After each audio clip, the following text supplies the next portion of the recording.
Greetings, boils and ghouls and non-binary drools, and welcome to the final part of the 101 actual scariest movie moments. This is Genre Grinder. I'm Gabe Powers, and this is Patrick Ripoll. Hi, how's it going? It's going pretty good. I really thought out this intro, and it sounds great. I like that you've committed to doing a Crypt Keeper thing for 8 seconds, and then immediately forgot the name of your podcast. Yep. It was called something, but yeah, that's why I'm a professional. That's why I make the big bucks. That's right. So, we're not going to go through the whole list again right here. Again, please listen to parts 1, 2, and 3. But as we said before, they're nothing compared to this. This is real scary shit. I saved all of my actual picks for the top 20, so you're in for a treat. Yeah, I just sort of, I don't know, I looked at the Blu-ray shelf and went, I guess that's scary. And then, look back at it, it's like, you could kind of tell, right? Like, I'm not actually scared of Scream 2. That was me playing it up. But now that we're in the good stuff, throw all that other podcasting away. The top 20 scariest movie moments of all time. In all seriousness, I do want to intro this final episode to remind everyone that this series does not include any of the movies already covered on the Bravo or Shudder lists. So these are Patrick and I's personal opinions, and in the spirit of the episode, we tried to pick unusual and underrated titles across the board in a spectrum of types and even genres. And I'm reminding people of this for 2 reasons. One, because I know a lot of people are going to listen to this list last without understanding our imposed limitations. And will be frustrated when we don't mention Texas Chainsaw Massacre and The Exorcist and Halloween and all their favorite movies. And I know this because this would probably be what I would do if I wasn't familiar with this podcast and I saw this. I might listen to the last part first.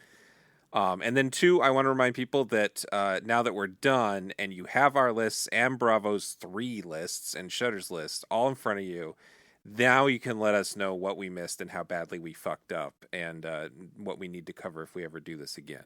With the caveat that you shouldn't say Halloween 3 just because you think it's a masterpiece or whatever. That's fine. I get it. It has a cult following. None of you fuckers think that movie is actually scary one bit. I've never met a human being who thought Halloween 3 was scary, even the ones who say it's the best of the whole series. So send the movies we missed, but don't send Halloween 3, because who are you kidding? Maybe they were caught really off guard by the bugs and snakes, because that that wasn't spoiled for them in the spirit of some of our picks and talking about the context in which we saw them, if you were a little kid, saw another little kid's head deflate into a bunch of bugs and snakes, I retract my statement. That could be scary. Yeah, the rest of it, not scary. Right. All right, whose turn does it start this time? It is yours.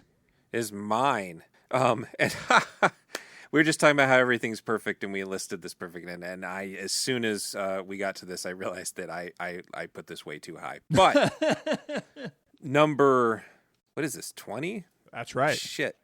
Number 20 is Daimajin from 1966. This is something that I covered a long time ago when Luana and I did a kaiju podcast and tried to pick some non-Godzilla universe kaiju movies. And I think that even though this isn't as scary as I've put it, it's not like my 10th and our 20th most scary movie moment. Next to the original Godzilla and Shin Godzilla, which we both already talked about, I think the climax of Daimajin is as scary as a kaiju movie can get. So it should have probably been ranked below those ones, but it's still like a top 3 for me. And the thing that makes Daimajin scary is that it has this sort of focused destruction. I should say not the movie, but the character of the Daimajin is this focused destruction. It's not an animal wreaking random havoc or 2 giant animals fighting and causing a lot of collateral damage. It's the spirit of vengeance for this village that functions sort of like a golem, but way bigger than a golem. And it's this big stone creature that magically comes to life, and it protects people, but it does it in a very violent way. And it's a cool movie because it's not only a kaiju period piece, but it's a pretty typical Chambara samurai type movie that just sort of is invaded by a kaiju movie at a certain point. And the scene I've picked is basically just the climax where the Daimajin comes to life and just starts fucking up all the bad guys. And it's really brutal for 1966, and you kind of feel sorry for the bad guys because they just have bows and arrows and swords, and they're just like, they have no chance. It's even sadder than the Japanese Imperial Army trying to shoot missiles and bullets. It's like, it's just pathetic. And there's even a moment of sort of personalized violence where the Daimajin picks up a guy and crucifies him. And, I don't have a lot else to say other than that it's just a really good movie. There are technically 3 of them, and the first sequel is okay, but it's basically the same movie over again. But if you do see this and like it, I definitely recommend the second sequel, Wrath of the Daimajin, because it's almost as good as the original, and it has based around children, so it's this sort of dark child's fantasy. Yeah, Daijiman, my 2 notes are, one, like, the problem of the Godzilla problem of you're bored to tears every time the human beings are on screen. This movie solves that by just like, what if you watched a whole ass samurai movie that just happened to have a kaiju at the end? Yeah. That solves that problem. So it is actually interesting when there isn't a giant monster fucking things up. And the other thing is Daijiman is like Godzilla in that original Godzilla movie. Daijiman just looks so pissed. He looks so angry. He is not an uncaring god. He specifically wants to harm you, the human beings who fucked up his day. Yeah. And that adds a lot of menace to him. Fucked up his day. I like that. Because, yeah, it's like he was sleeping. And now he's up and he has to do his job and he hates it.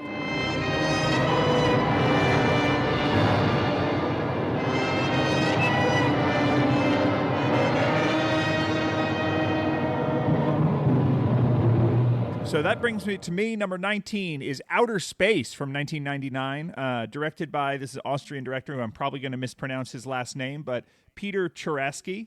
It's an avant-garde film that is built around manipulating footage from the 1982 horror movie The Entity, which I actually have not seen The Entity, so I don't know if it would be more or less scary if I had seen it, but it's nonetheless one of the scariest movies I've ever seen. And I had mentioned this earlier when I talked about Landscape Suicide, but I watch avant-garde movies. That doesn't necessarily mean I understand avant-garde movies because I don't have the background and the vocabulary to really unpack most of what's happening. I just sort of know that a lot of them I like, and a lot of them I don't have any feelings about whatsoever. And this is one of the ones I really, really like. And it really scares me. And it's 10 minutes long, and it's experimental, so there's no narrative, there's no scenes. It's hard to find the specific moment that's like, this is the scariest moment. So I'm just going to describe what the movie is. It's clips from The Entity that have been reprinted in this very high contrast black and white. And the soundtrack is very tortured and roughed when you can hear the soundtrack at all. And very quickly, the sort of what we understand as the realm of reality, which is scenes from this movie about this woman being haunted by this ghost, totally break apart because the film itself is tortured, it's scratched, you see scenes that are looped, you see scenes that are mirrored, all of the footage is degraded, it starts fragmenting, we see images pulled to like the side of the frame and you actually see like the sprocket holes of the literal film itself. The soundtrack quickly goes away from sound from the movie The Entity and just sort of becomes this cacophony of like, it's the sound of when you like plug an amp in a guitar when it's too loud. It's just that really cracking cacophony of like speakers blowing out. It's like, it's very physical. It sounds like the soundtrack connected to the film print itself is like falling apart. And that's really, physical is like the key word to this movie. Is it really just has an unrelenting physical feeling that basically no other film does, because every other film sort of holds a sacrosanct that the actual material the film exists on is like presented in as pristine a condition as possible, whereas this, the actual fabric of reality is just being like torn apart. And there's a lot of different high-minded ideas that Peter Churaski could be going for. This is typically how he works, is through manipulating film footage. So you look at his overall career, it's not necessarily like he's just trying to make something that's fucking sweet and scary. Like he's working on other ideas. But for me, as someone who it comes to it more from the horror side, like it feels like reality itself is being pulled apart. It's called Outer Space, and it really does feel like this cosmic horror. Like the atmosphere of Earth is disintegrating and we're left with nothing but the void, which in this case, it's the void of the light of the projector shining through clear frames. And it's the entity, so it's about a woman being assaulted by this supernatural force, and then the celluloid that the film is on itself is being assaulted. The best way I can describe it is like we've all seen ghost stories. We've all seen like ghosts and hauntings in movies and stuff, and those are always about like something from another plane of reality is interceding into our plane, but we are on the side of like the couple who moves into the new house or whatever. Like that's how we perceive everything, because that's the plane of existence where the plot and the story and the characters are. But outer space is like, what if there was a haunting movie that took place entirely from that other realm that is so unknowable and strange and upsetting and anti-human that like you can't even wrap your mind around it. And so what it actually feels like, it feels like you as a viewer are a ghost like haunting this woman. And also, it is just like available on YouTube and probably a couple other places online, and it's only 10 minutes long. So, like, just check it out. It's fucking incredible. A way to describe it to someone who's never seen it but watches popular movies is there's that one bit in Fight Club where Brad Pitt turns towards the audience and starts talking and telling them how they who they are and what they represent, and the frame starts to shake, and you can see the sprockets and stuff. It's like if you just took that like 3 seconds and made it 10 minutes and made it so much more extreme. That's kind of the idea.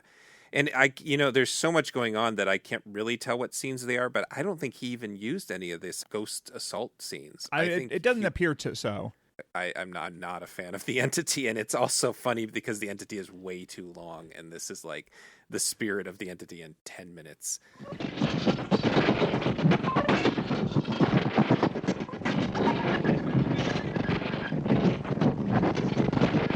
Number 18 is I think, first time I've cheated and included a movie that was on the Bravo list. That's right. But Patrick did this more times than me, so I'm allowed to do it. I did it 3 times. You did it 2 times. So yeah. We for a little background, we did when talking out this series, we did say, well, let's give since the Shudder list is about half picks from the old list, let's give ourselves 4 picks each. And so I used 3 of my allotted 4, and Gabe used 2 of his. Yeah, but the real fact here is that Patrick used more, and I'm a better boy than Patrick because I used fewer. Don't make him take away my gold star, please. Anyway. This is also I am not a good boy because this is also just my favorite movie. This is Dawn of the Dead from 1978 by George Romero, and I just thought that they picked the wrong moment. And it's the thing is I don't really think of Dawn of the Dead as a scary movie, but it has it has parts that really bother me. If you've never seen Dawn of the Dead and you're watching it for the first time in 2023 and you're like 18 to, I actually take that back. You're 13 to 25. It's impossible to overlook that its budget doesn't match its ambition and that Romero has a lack of experience with action and that it's all dated on a number of levels. But it's so well written and does such a good job with melodrama, shock horror, and comedy that I've never really cared about those limitations, even when I was a snot-nosed teenager and saw it for the first time. It's the ideas and the characters are good enough that I'm just not bothered by the other stuff. And the other problem is that we've had, 20 years have completely changed zombie fiction by making it so mainstream. And so Romero's ideas are so diluted these days that I can imagine them not meaning as much to modern audiences. I don't think Dawn of the Dead or any of Romero's zombie movies can have that same impact that they did even when I was younger in the 90s. And that's too bad. But this is all just a sort of preamble to say that I've picked a moment that we've seen variations on now for many years, but I still remember the first time I saw it, and I still think it's a pretty powerful moment in a really good movie. And earlier in this film, Roger, who's played by Scott Reiniger, has been bitten by the zombie. And the implication is that he, who is a tough guy SWAT officer, was already having a bit of a nervous breakdown that sort of caused him to act recklessly. And that led to him getting bit. and he is now slowly dying. And during lucid moments, which are becoming fewer and further between, he's feeling like a burden to the other three people in his little band that lives inside the mall. His newfound best friend Peter is played by Ken Foree, and he's a SWAT cop. He's from a different precinct, so they really just. But during the scene at the beginning of the film, they've just met. But over this months or however long it's been in the mall, they've become very close. And Peter is literally cradling him as he dies, and he's full of morphine. And he's looking up at Peter from his arms, and he's making Peter swear to put him down when he comes back from the dead. And then he pathetically announces that he's going to try not to come back. And I've always thought this a really moving sequence from two, at the time, unknown actors. Ken Foree's gone on to do other stuff, but Reiniger really, he's in Night Riders, and he has a cameo in the Dawn of the Dead remake, but he really didn't have much of a movie career, but I think he's a very good actor. And so then he dies, and the scene, this is the highlight of the scene, is Peter is sort of sitting Shiva with his body, but and he's drinking and he's reflecting on their relationship, but he has a loaded gun in his hand because it's a zombie movie, and he's preparing for the inevitable resurrection, because no matter how hard Roger tries, he is going to come back. And in the other room, the other two members of the group, Stephen and Fran, played by David Emge and Galen Ross, are watching a television broadcast. We assume this is the only television broadcast there is, because it's the apocalypse. And it's featuring an eye patch scientist played by Richard France, who we've seen earlier in the movie, trying to discuss how to deal with the zombie situation. And he is beyond the pale done with this, and he's frustratingly trying to explain the direness of the world situation to people who are used to watching the news and being told by government officials ways that we're going to solve this problem and life will go back to normal. And so he's posing ideas like dropping nuclear bombs on major cities, and everybody's shocked by that. But he's trying to desperately explain that that's how dire the situation is, that we have to give up and just deal and try to save what we have left. And there's kind of a famous bit where he just starts shouting "dummies, dummies," which is a little bit of levity in the situation, but it's really intense. So there's this intense thing happening on the TV, and Stephen and Fran are watching that and getting really depressed. And then in the other room, there's a dead person and someone waiting for them to be resurrected. And I think this is really moving portrait of what a zombie holocaust would be like for just people, not like how the government would deal with it, and not how, survivalists on the outskirts would deal with it, but just regular people. They'd be hiding and they'd be hoping for the experts to fix the problem, only to find out they can't, and finding everybody around them slowly dying, knowing that we may be a danger to those around us if we do die, and still being forced to mourn and then re-kill our loved ones in practically the same moment. So just when everything's reaching its climax, Roger slowly starts to rise from the sheet. And Peter reluctantly raises the gun. And in the other room, the argument on the TV reaches its climax. And Fran says, "It's really all over, isn't it?" And then we hear a shot from off camera, and we see the reaction of Fran and Stephen, who realize that means that Roger's been killed. And I still think it's the most dreadful single scene in any zombie movie. And I think it still works. And I think that no matter how funny and lively and just creative Dawn of the Dead is, this one scene is sort of at its center, and at the center of the drama of what Romero's trying to do. Romero has his comedy, he has his satire, he has his political points, and this is like the center of the drama that he was able to do. Yeah, I think when you look at regional, low budget, like genre filmmaking, like that's the sort of thing that people like us are really interested in, because it's where you catch all of these little movies that don't get their due and stuff like that. But like a thing that you almost always have to do is just sort of roll your eyes and go, yes, all the performances are bad, but. And the thing that made George Romero so successful for so long in that world is that he was a great director of actors, and he always got great performances out of amateurs, which is like an extraordinarily hard task that is not always appreciated. But like Dawn of the Dead is just everything about it that works is because those characters are so good. And I mean, yeah, Tom Savini did a great job as well, but like the reason that you stick around for the story is long, it's not a short movie, and the reason you're invested the whole time is because all those performances are so good. I'm gonna try not to come back.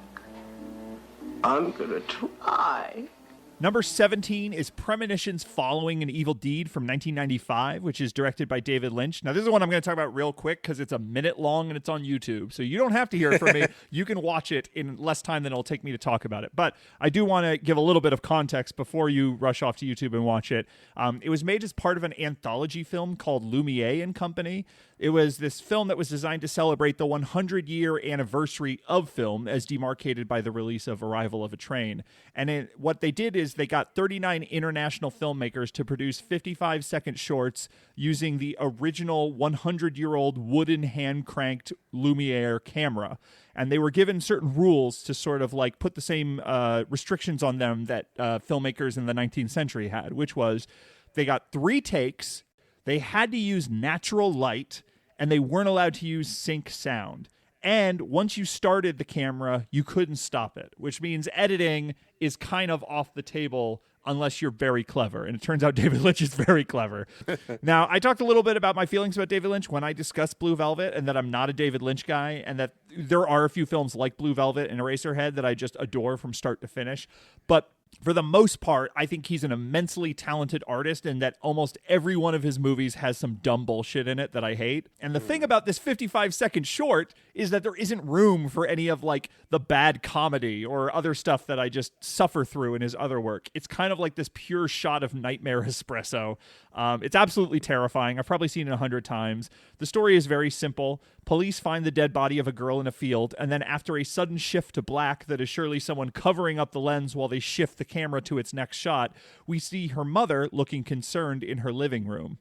We then see the girl's abduction, but this is where the film goes into more surrealist nightmare territory because the girl is in her bed, but her bedroom is in this forest of some sort. And she gets up out of bed and she looks up at the sky, and then the entire frame is bathed in pure white, and then that white dissolves into smoke, and we see these really horrible, misshapen, alien-headed monsters like walking around in a circle around this tube, shocking this tube with cattle prods as a nude woman is sort of helplessly submerged in water inside, presumably the girl who gets abducted.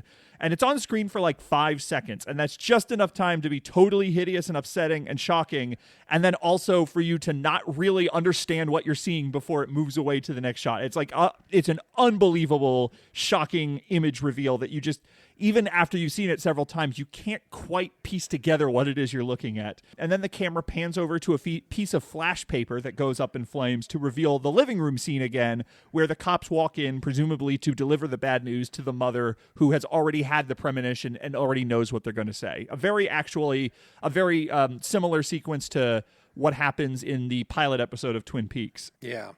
And like Dr. X or Outer Space, which I've talked about on this show, the actual film itself is definitely part of the horror because it is made with this 100-year-old camera. It does have the look of the like super early antique film. The film itself is very weird and strange, and the images aren't captured with a lot of fidelity. So things feel less like a photographic record of things that happened in front of the camera, and it feels more like a psychic transmission or something. And again, it's on YouTube. Check it out for yourself. It's one of my all-time favorite David Lynch things, and I think it deserves way more credit than some of his other more beloved films, which all remain nameless just to prevent Gabe from getting hate mail in his email address.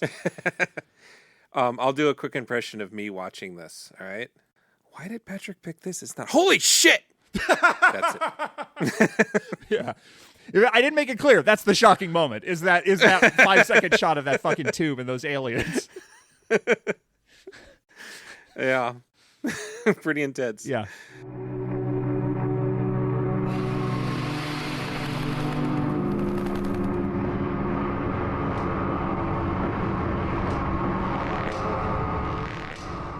Number 16 is Inferno from 1980. One more Dario Argento for the road. This is the third Argento I think we picked. Is it third or is it second? It's only the second, isn't it? We only picked 2. Mm-hmm. Yeah, we only did 2. Okay, so just anyway, one more Argento for the road. Inferno is not his best film, but it actually features what I'd say are his 2 scariest sequences and one of his best just shocks. I don't know if it's necessarily scary, but very shocking moment for good measure. This was his follow-up to Suspiria, which is a better movie, but they put it on all those other lists, so I can't pick it.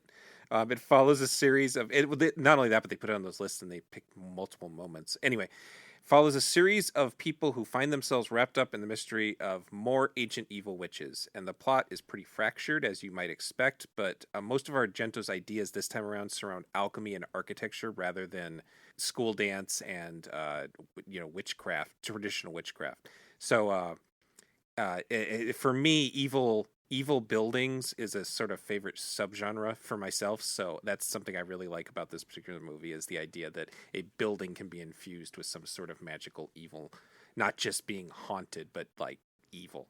The main character is probably Mark, played by Lee McCloskey, but he isn't as interesting as basically anybody in the movie, and definitely not as interesting as Jessica Harper's character, Susie in Suspiria. I mean, honestly, to the point where he kind of drags the film down. I have to say he might be the biggest problem with the whole movie for me. But Argento pulls a shorter version of the psycho trick that we talked about earlier, I think in the last episode, where you introduce a different character who the audience thinks is the main character and then kills them off early on to shift the narrative and the function of the film itself and sort of shock the audience. This character is Mark's sister, Rose, played by Irene Miracle. Rose comes to believe that there is something fishy about her New York apartment after reading about the mythical three mothers, the three evil witch sisters, which are in all three of the movies, Suspiria, Inferno, and the third mother, which came out way later. She learns about this in a cryptic book written by an alchemist who claims to have made homes for all these sisters. In the scene I've chosen, she is trying to follow clues that she's read in the book to find proof of the alchemist's claims that this is one of his evil houses. And she ends up in the cellar of this old apartment building, where she finds a small water-filled hole that's just big enough to like squeeze into. And she drops her keys in the hole. Then, like an insane person in a horror movie, she decides to crawl into the hole. And instead of just going and talking to the landlord and getting new keys. And she emerges in this sunken suite. It's a very big... I used to think it was a ballroom, but I realized it's supposed to just be a large suite. And it's complete with furniture and artwork. It's just been buried underwater and covered under the rest of the building for God knows how many years. And it's a really cool, surreal image. Because, again, you think it's just going to be like a small area of water, but there's sort of like... It's a little bit of that Alice in Wonderland, like through the looking glass. She goes into another world, sort of. And then she drops the key further, and it sinks to the bottom. And as the audience, we know something's up and that she needs to leave, just because it's, a scary movie. But it's very quiet to the point. The only sound effect is this sort of bubbling sound, which is not traditionally what you'd hear in a movie to represent being underwater, but is sort of more what it sounds like to be underwater in reality. But we see that there is a door out of her line of sight that is lazily opening and closing with the current. And I don't know how there's a current here, but whatever. She finds the key at the bottom of this and sort of stuck in the carpet. And she starts back up just as a skinless corpse floats into frame. And there's a very loud analog, synthesizer sting. This soundtrack is Keith Emerson of Emerson, Lake and Palmer. He just hits one chord real loud. It's a very perfectly timed jump scare because we've been spending so much time waiting for something to fucking happen that we know is going to happen. So the scene gets scarier because she's trying to find the hole, and it's that whole trapped under ice thing where you can't just raise directly up because that might not be where your hole was. So she raises up and bonks her head on the ceiling trying to find the hole, and she's running out of air because she screamed and all her air came out of her lungs. And meanwhile, the corpse keeps bumping up against her feet because it's rising up with the current she's created. And eventually she does find the exit and get out. But the lamp she used to find the hole is broken, meaning someone else is in the cellar with her. And a black glove hand, that's probably Argento's hand because he liked to do that, picks up the lipstick she dropped and she escapes for now. I mean, she dies later in the movie, but that's the sequence I like. It's such a good scare. It's like so just perfectly constructed, and it's one of those things where it's like the reveal of that, like, really, it's not a skeleton, it's like a pretty juicy corpse that she keeps bumping into. That's like a great shock moment. But like the thing that I think was like really impressive was the super long tracking shot on the ground where you see the water on the ground of this basement trickling into this hole, and it has like worn this like groove into the hole, so it's like this little mini stream that's coming down, and it's just sort of winding and curving, and the camera follows it for just, it feels like 30 seconds or something. It's like a really long tracking shot of this water, and it's this like hypnotic, dreamy moment where it's like the movie itself is hypnotizing you with this water, and it's more or less reality when she is outside and when she goes into the basement, and then like by the time you get to the end of that stream into the hole in water, then it's Alice in Wonderland time, and it's like we've gone through the other side. It's a great sequence.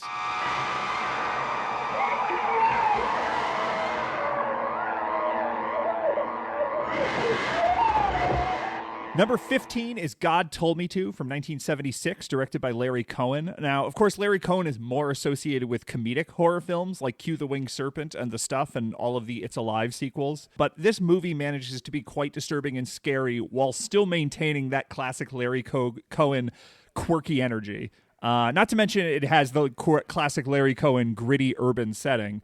The story starts off as religious horror, and then it sort of takes this weird, abrupt turn into science fiction. For example, this is a movie that features a hermaphrodite alien murder Jesus brainwashing Andy Kaufman to shoot up a St. Patrick's Day parade. So, like, right, I mean, still quite weird. Like, you're like, oh, it's not Cue the Winged Serpent. It's like, oh no, dude, don't worry, this movie's weird as fuck. But the scene I want to talk about is actually very straightforward. It's got nothing to do with insane plot twists or stop motion or the bizarre energy of Michael Moriarty, all the things that you normally associate with Larry Cohen. It's just supremely unnerving and straightforward. So the movie is about a crime wave sweeping New York City. People are committing random acts of murder, and when they're apprehended, they simply say, oh, God told me to do it. And the first of these is a mass shooter who's on top of a water tower. And the cops on the scene, they want to wait for the gunman in the helicopter to come and take care of it. But Detective Peter Nicholas, played by Tony LoBianco, tries to take it upon himself to talk the sniper down.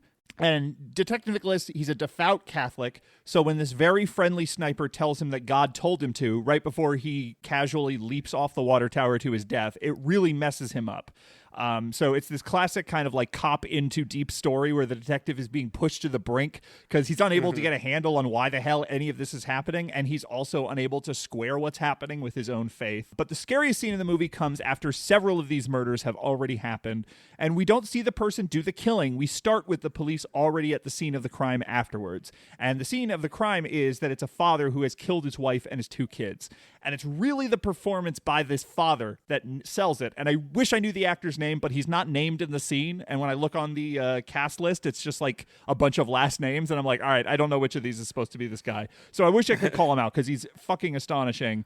But I just can't figure out what his name is. But he is so unnerving specifically because the performance, he doesn't seem like he's trying to be like creepy or a killer. He's not trying to play up how twisted everything is.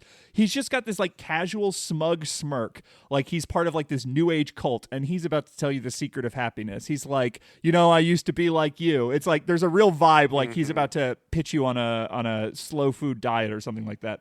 And it's like, you know, it's like he's not merely bathing in God's light. It's that he also understands how lucky he is to be chosen by God. And he's about to tell you the secret to happiness. And it's this energy that he brings to talking about shooting his son. And he even makes sure he's like, oh yeah, no, I shot my son. He was 7. Which is like, that's the kind of detail, like if you're talking to someone, you're next to someone on an airplane and you're telling a funny story about your kids, you'd be like, oh yeah, you know, the boy, he's 7 and he said the other day this hilarious thing. But it's just like, oh no, he was 7 before I shot him. Now he's not anything. You know, and he goes, yeah, you know, my wife, she tried to stop me at first, but then she ran, so I shot her in the back. And this whole time, Detective Nicholas is fuming because he's sort of been pushed to the brink already. And this is the best opportunity he's gotten so far to interview someone who has done these murders. And instead of answering his questions, it's just raising more of them. And he continues to interrogate this guy, and he's getting more and more mad at just how fucking smug this guy is. And I think it's like the contrast between the two is what makes all of the information the father's giving so much more skin crawling. But the worst part, and this is like the really scariest movie moment that like really upset me the first time I saw this movie, is he talks about his daughter running into the bathroom and locking the door. And he goes, "It's the only door with the lock." And the way he says that, it's like he's telling this great story. Again, you're sitting next to him on an airplane, and he's telling you this great story, and he's got to the part where he's like, "My daughter, see, let me tell you how clever my daughter is. She knew to run to the only room with a lock. Isn't that clever of her? I'm so proud." And then he describes how he deceived her to get her to come out. And he goes, "Oh, it was just a game. I said that mommy and her brother were just pretending." And he goes, "If you come out, I'll show you the trick."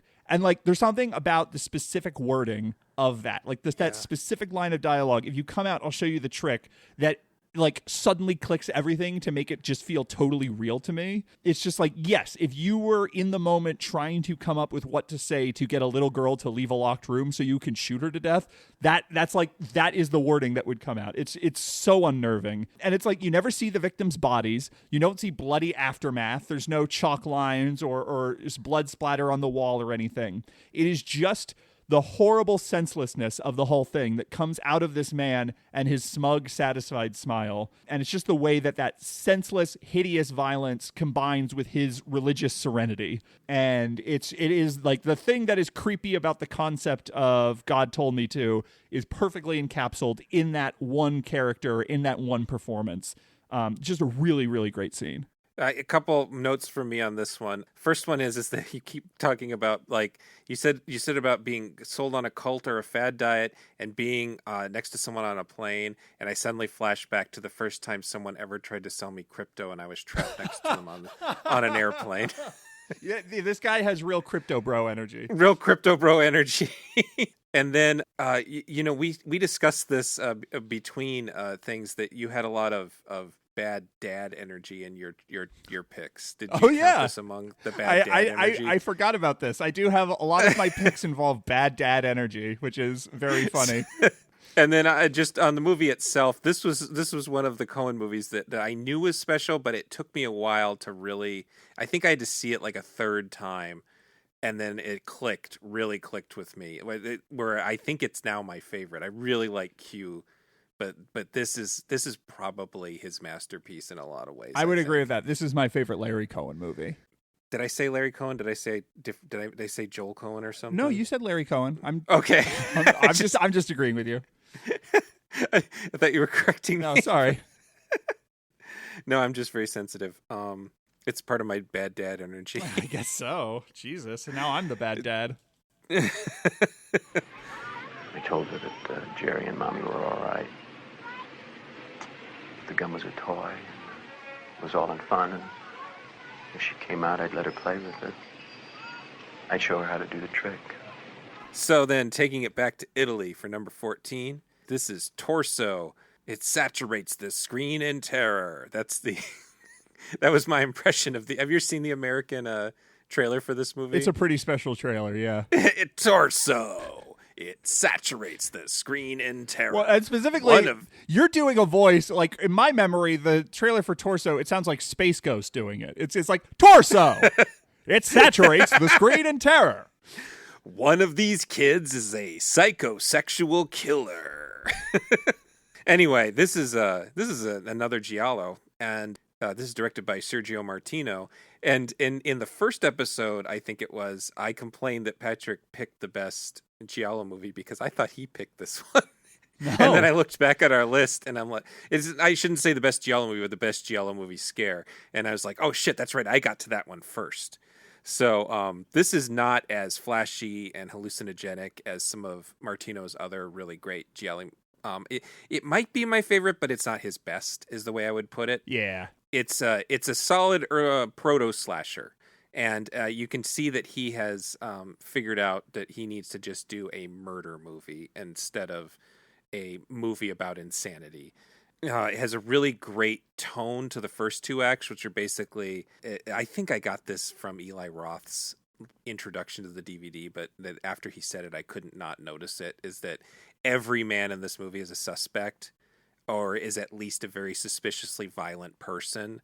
And it has this, I think it's a good representation about how Martino, who shoots a lot of stuff that involves women getting murdered in horrible ways, he's still genuinely sympathetic towards his female characters. So it's this sort of rampant misogyny that, is just a thing in Italian thrillers and some horror movies. But Martino seems to appreciate the women more than the bad filmmakers, I guess I should say. The plot is sort of immaterial, especially when we're talking about the scene I'm going to talk about. But it follows a series of psychosexual murders. It takes place in a picturesque college town where the school itself has had to close down after one too many murders. And the main character, Jane, is played by the impeccable and somehow still underrated Susie Kendall. She and her friends decide to head out of town for a fun girls' vacay in a fancy villa. And the second act culminates with the killer slaughtering everyone but Jane off screen, and she survives because she's hurt her foot and took painkillers, and it made her sleep through the whole murder spree, and he wasn't aware that she was in the house. So she wakes up and stumbles across the killer, dismembering the bodies with a hacksaw, hence the title. Most of this is out of our line of sight. It's not a particularly gory movie. But then there's this whole cat and mouse game where she's trying to get the attention of the people outside without alerting the killer to her location. And he eventually locks her in a bedroom. And now that I'm saying that, I can't remember how he gets her in the bedroom in the first place, but that's not important. While he's continuing to dispose of the bodies, she realizes that the key is still in the door. And she hatches this plan where she's going to slide a newspaper into the door and shove the key through the hole at the other side, dropping it onto the paper, and then pulling it back under the door on the paper. And so she's doing this, and the suspense is just at an absolute fever pitch. And she's jiggling and pushing, and it's very exciting. And she executes everything just perfectly, and the key it wiggles out, and then it drops, and it bounces off the paper. And we're just, as the audience, you're crushed. She's failed. This was her one chance. But the camera doesn't cut away. And she starts to drag the paper back because she heard the clang, so she doesn't know it's not on there. And just before the paper disappears under the door, a black glove hand comes into frame, picks up the key, and puts it on the paper for her. Yes! And it's like, I've shown this, I basically have made friends watch this entire movie just for that shot, just to see how they'll react to it. And I've never seen it with a crowd, but I imagine it goes over super well. So this is one of those movies this is one of those scares, I should say, that is just like so fucking phenomenally conceived and executed that when you see it in a crowd of like diehard, bloodthirsty, fucking craven creeps, the kind of people who do 24-hour horror movie marathons, it's still, you just feel the shudder through the whole fucking crowd, and everyone is gasping at the same, even if they've seen the movie before. It's just like, it's so perfectly achieved that it sends a shiver down your spine every single time. It's so good. It's just the concept alone is so great. Just like it's so good that you feel like maybe the entire movie was built around this one shot that someone wrote down somewhere. I will say, like, Torso's a movie that I've watched for, like, I'm watching it for an hour going like, God, this really isn't very, I don't know why this has such a great reputation. And that moment is a thing that always makes me go, I should give this another shot. I bet I just wasn't vibing with it. It's clearly a masterpiece. Look at that fucking key shot. Yeah, fucking love Sergio Martino. I don't have ready access to a lot of the giallo of Sergio Martino that I love the most, so I wasn't able to really give him a good once-over to find moments, but like clearly of his whole filmography, this is just sort of the pinnacle of perfect suspenseful scares. Torso. Torso. Torso. Torso. It saturates the screen with terror. Torso. Number 13 is Extro from 1982, directed by Harry Bromley Davenport, which sounds like a comedy Bang Bang British character, but is in fact just a dude. Um, just unbelievable name right there. Sorry.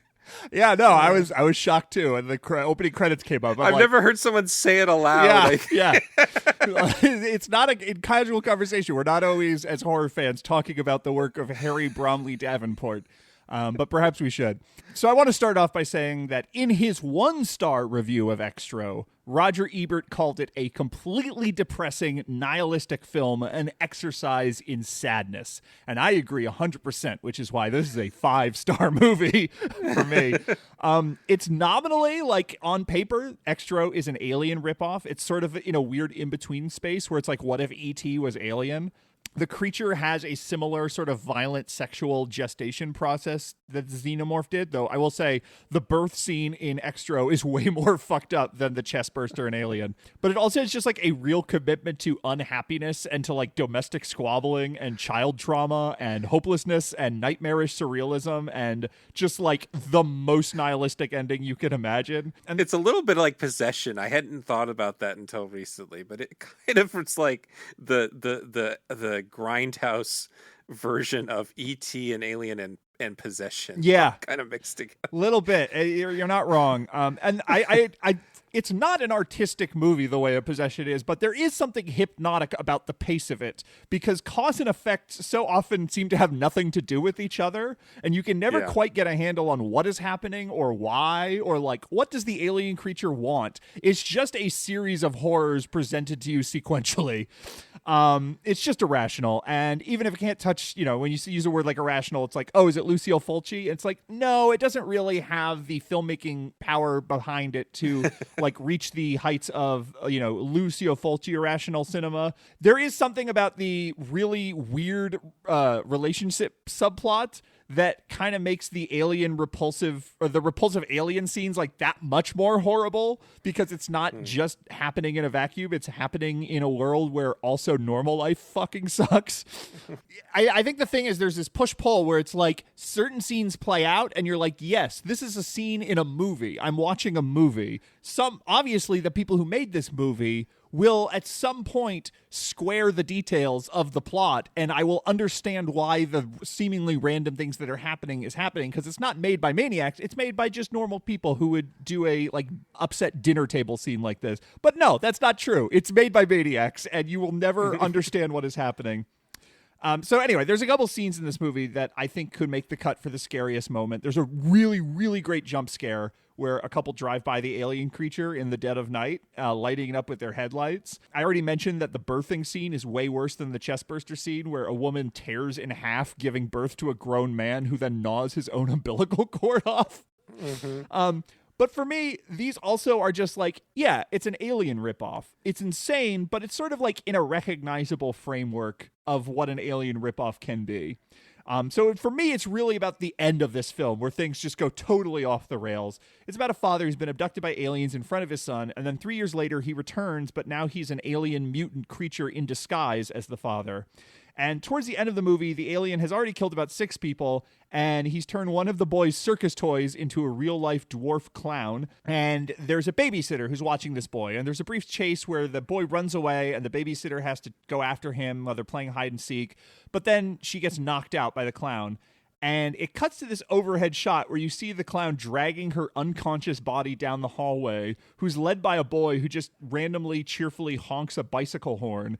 And they're carrying this like weird trail of balloons that have manifested, and you don't know why. And there's circus music playing. And then at that point, you're like, is this still an Alien ripoff? Like, what the fuck am I watching? And the clown gets this crazed look in his eye. I don't know the name of the actor, but the actor who plays the clown is absolutely phenomenal. And he pulls out this huge ball peen hammer, but it's a clown, so it's like all rubbery and wobbly, like it's it's like a gag you would see in the circus. But apparently it's still heavy enough to kill her because he just starts bashing her to death in the head with it. And being murdered by a clown with a rubber ball peen hammer, it's a pretty undignified way to die, but the horror is not over for her. There's still a whole mess of terrible things that are going to happen to her dead body. First of these, the boy starts to suck on her stomach, and these like really thick veins of some kind of alien seed start running through her. Part of the gestation process is that it's like through a kiss, the alien deposits its seed into you, and you see like the veins of coming from his mouth sort of raising above her skin in a really upsetting, unpleasant way. Like, even before you factor in that it's like clearly a 7-year-old boy who is sucking on the stomach of a 20-something-year-old woman. Like, it's just like, even behind the scenes, you're like, God, it's so queasy. And then the way the boy was turned into an alien was by his own father doing that to his neck. So there's just like all sorts of really unpleasant sexuality going on in this, involving children. Later, the boyfriend stumbles upon her body, and it is so fucking gross. It has been cocooned up in the shower, and it's all veiny, and it's pulsing, and there's like these really gross squelching sound effects. It's so much worse than the cocoons in Aliens, and it got there 4 years before Aliens came out. So like that already is just like, oh my God, like, hasn't this woman been through enough? This is the moment, though, that really fucks me up. It's later on. This is where I'm like, why did I watch this? This made me feel so gross. It's her body cocooned up on the wall, but now she has this like tubular orifice poking out of the bottom. The shape of it is kind of like a hamster water bottle, but it's clearly like this dick that is coming out the bottom of her cocooned body. And the clown is sitting cross-legged in the bathtub looking at her, and he has this wonderfully horrible, creepy, toothy grin, and the orifice starts to sort of undulate as it deposits these gross, translucent gray-blue eggs into his hand. And then he proudly presents these eggs over to an overturned refrigerator that he's filled with alien goop, and he places the eggs there, and it's like he's tucking them in nice, and it's just like so slow and so elaborate and so bizarre, and the indignity the woman faces after her death is so wildly beyond the pale. And it's like, what are those eggs for? Those eggs only exist so the very final moment of the movie can be the lead actress coming home and getting murdered, and then the words "the end" appear on screen. So it's like they don't really add anything to the plot. They're just like one more avenue to be like just pathetic and cruel. And it's just like the whole movie is pathetic and cruel because it's like it's all the synthesizers are really low fidelity and they kind of sound detuned, so it kind of sounds like the music of the movie is mocking everyone who is in it. And it's just horrible. Or, you know, perhaps to quote a Pulitzer Prize winner, it's a completely depressing nihilistic film and an exercise in sadness. It's fucking great. It's extra. You know, you'd think that the eggs were set up for a sequel, but for however much I can recommend watching Extra, I can also not recommend watching the sequels, which have nothing to do with it, or their own alien ripoffs that are or aliens ripoffs that are not nearly as fun or interesting at all. So yeah, I've never had any interest, so I haven't seen the sequels. But like, goddamn, even if they were a little bit like the original Extra, yeah. I don't know if the world needs more Extra. I think we have plenty of Extra. It would be weird if someone did an actual like a legacy sequel to Extra and we found out what happened to those eggs. or if it just like continues and is even worse and more nihilistic, because oh God, no thank you.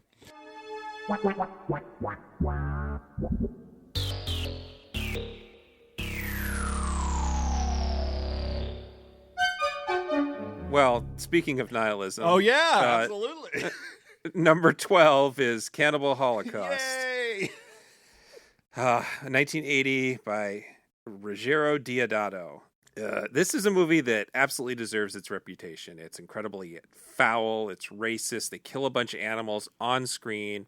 Apparently some of them were eaten by the crew, but definitely not all of them were eaten by the crew. Some were killed just to be killed on screen. It's also a horrible experience for the main actress, and there are multiple rape scenes, and it's hyper-violent, and it's just a huge bummer all around. So if that sounds like something you wouldn't be into, definitely don't watch it. But the idea is it's a misfit film crew has traveled into the uncharted areas of the Amazon to make a movie about uncontacted people there. They disappear, and a different group journeys in to rescue them. And after a bit of adventure, which is very typical of the Italian cannibal genre, the second group returns with all of their footage, having known that they died. And they're hoping they can find out what happened, and then also still maybe sell this documentary that they were making. It turns out that the director of the movie was an absolute sociopath who wasn't getting the drama he wanted out of the natives, and so in an effort to make them act more savage, he and the cameraman commit acts of terrible violence to get the reaction they want. And because of that, they were killed. The Italian cannibal movie was already a genre at the time, and Deodato had already made one of these movies.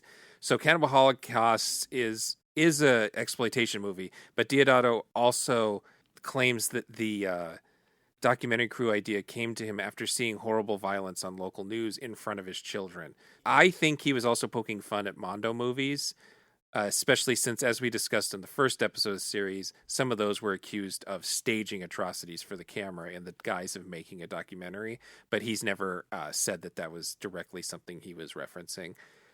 So anyway, I've chosen the end of the movie where the shit hits the fan and the natives who have been pushed too far. And I should say that the men of the tribe were off doing stuff earlier in the movie. So the documentary crew were basically just torturing women, children, and the elderly people.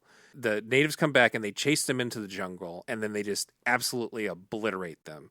They're raped, beaten, beheaded, disemboweled, cut into pieces. Just everything you can do to a person is done in these final couple minutes. But the thing about Italian cannibal movies is they tended to have pretty lackluster gore effects, and they tended to show too much, and they tended to show it for too long, which is actually one of the ways that in which they are watchable. I think that if the effects were any more convincing, the entire genre would be entirely unwatchable. I mean, if you care about animals, it's already borderline unwatchable. And I mean, that's why they had to put the animal slaughter in there, because I think they knew that their effects weren't particularly convincing. But Deodato uses this sort of cinema verite camera to sell not only the immediacy of the violence, but the realism of the gore, because you're only catching glimpses of it. It has more scariness to it than you would ever see in these movies otherwise. And I also have this dumb thing where any sort of indication of filmmaking pulls me out of found footage movies. It's my problem, not the filmmakers. But the more I start thinking about it, the more it stops working for me. So Cannibal Holocaust gets a pass by, one, being only half a found footage movie, which helps the fact that the first half is pretty unremarkable. And two, there being this in-fiction reason for stuff like editing, because we know that there's a guy who is actually looking through the footage and editing it for them and actually warning them that they're going to see some fucked up shit. And then the fact that no one will stop recording because they're crazy sociopaths who think that they're going to win awards for this documentary. And the part that's chilling to me isn't just the imagery of these people being slaughtered, but the fact that they won't stop filming it as it happens. And the idea of someone being so obsessed with their art that they're willing to film their own brutal murder is like a conceptual nightmare to me that gets to me on that level. So the movie sort of leaves you with not just this violent imagery, but this sort of violent psychopathy that gets to me on that level too. I've only seen it the one time. Very effective, very good. I don't know if I'm gonna ever watch it again, but I mean, it's really well done. Yeah, very well done. The found footage stuff is so well done. If you can get past all the problems, which are a lot, there's a lot of problems. But Deodato does such a good job, and the fact that it was one of the first of its kind really helps sell it too. There's just the idea that someone was doing this so early on and actually getting it right. It is kind of crazy looking back. Yeah.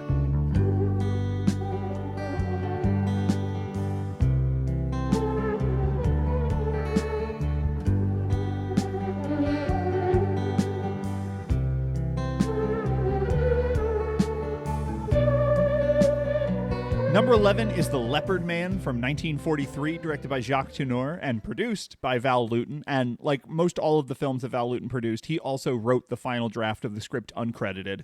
And it's like classic Jacques Tourneur RKO horror movie, which is to say it's a morose psychological drama about the suppressed desires of women, but it has a title like a cheap monster movie. So in this case, the leopard man is not a half man, half leopard, but instead it's an animal trainer who owns a leopard, or possibly it's referring to a serial killer who is making his murders look like a leopard did them, but he's not actually relevant to the scene I'm going to talk about. The story takes place in modern New Mexico, where an entertainer's act gets a new twist when her manager hires this trained leopard to be a part of it, which is a bad idea because the leopard immediately escapes and is now stalking around this town. And this is the setup when Teresa, who's played by Margaret Landry, is asked by her mother to go get a sack of cornmeal for dinner. But it's dark out, and Teresa complains that it's dangerous. There's a leopard out there. Her mother doesn't care, forces her out. She even locks the door so she can't come back in without the cornmeal.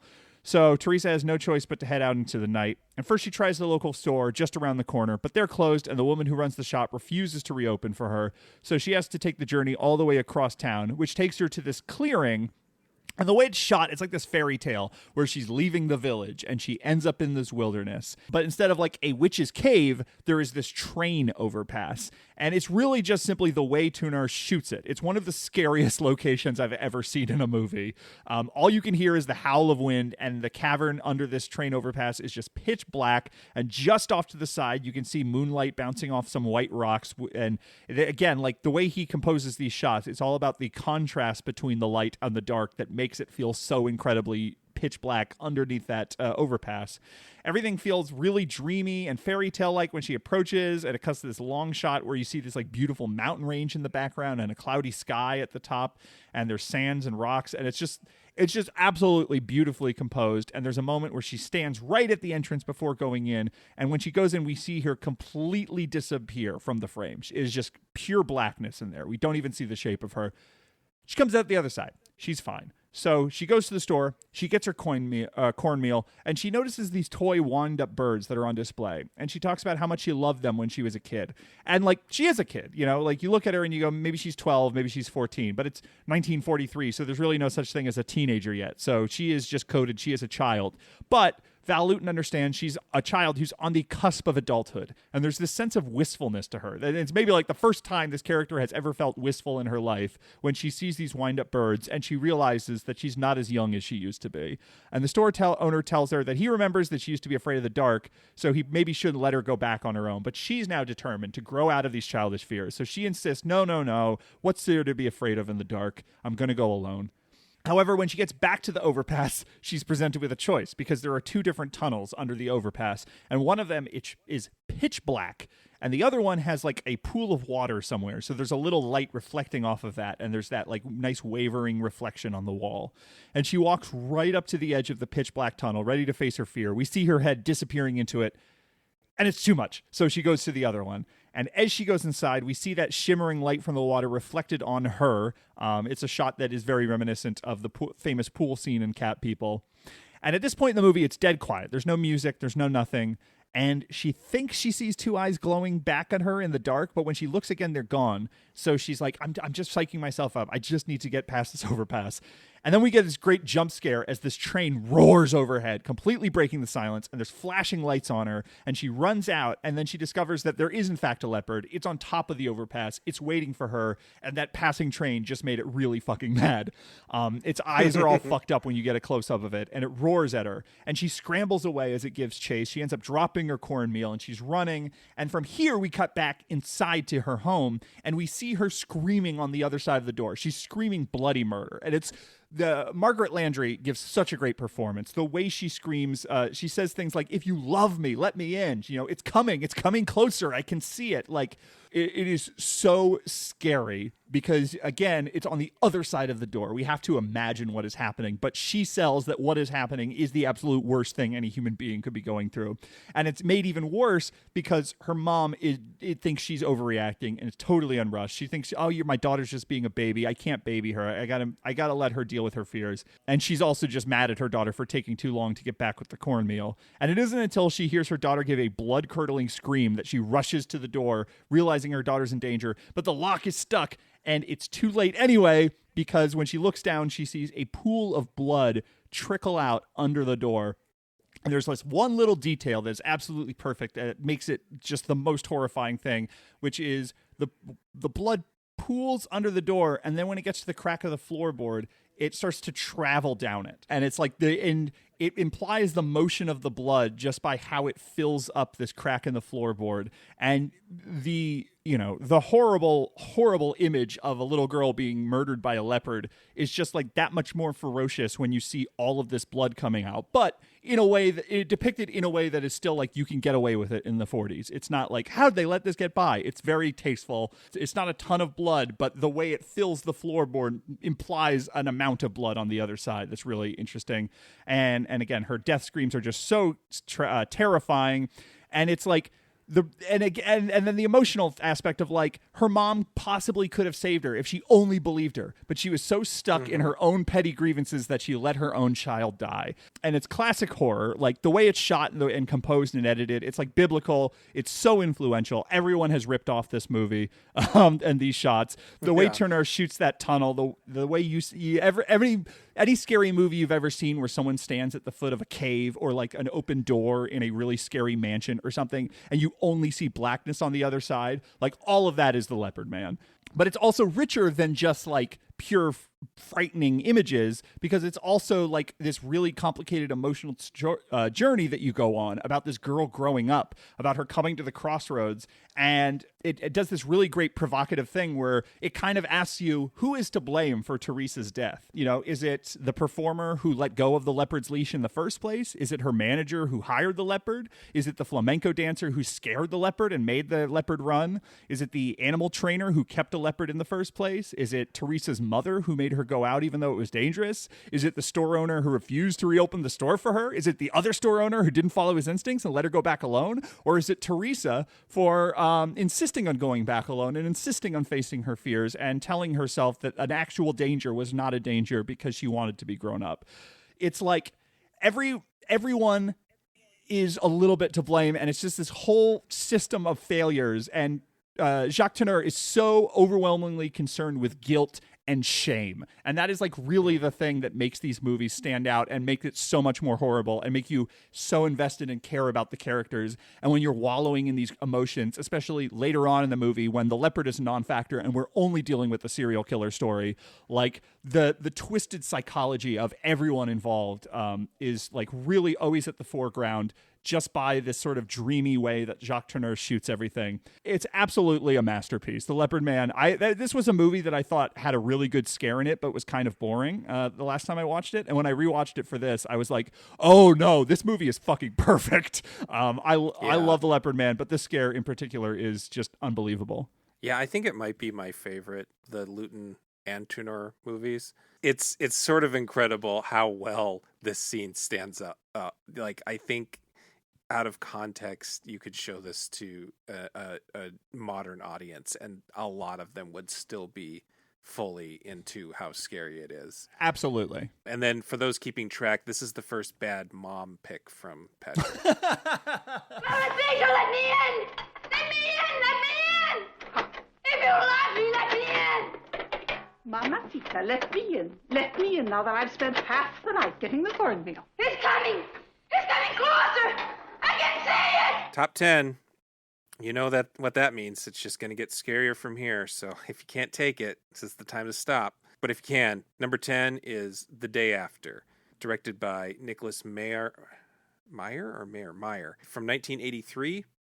Just after I said this is scary. This is actually not a great movie. The British-made Threads is the superior and far more traumatic Cold War nuclear scare film, but Shudder cleverly included it on their list, so I had to resort to the okay American-made TV movie The Day After.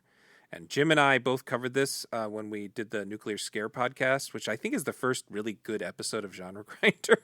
I think that's when I finally got a hang of it. So there's a lot on it. But despite being the inferior overall and actually kind of bad movie, like the second half is sort of not great, The Day After has a really good lead up, where we see all the ways these escalating threats between the U.S. and Russia are affecting everyday citizens across several walks of life in Kansas City. Meyer is best known as the guy who either wrote, directed, or both wrote and directed the three best Star Trek movies, which are 2, 4, and 6 for the record. He and writer Ed Hume are smart to take on the ensemble approach to the main characters. It's a not as good as this sounds, but it's sort of an Altman-esque approach to a nuclear scare film. There are really good scenes of people watching the news and arguing and being in denial and freaking out, or maybe even just ignoring the situation altogether throughout the first, it was technically 2 episodes, I suppose. And there's this nice air of paranoia as people try to decide how they're going to deal with the situation. And as soon as the emergency broadcast system goes off, people start prepping.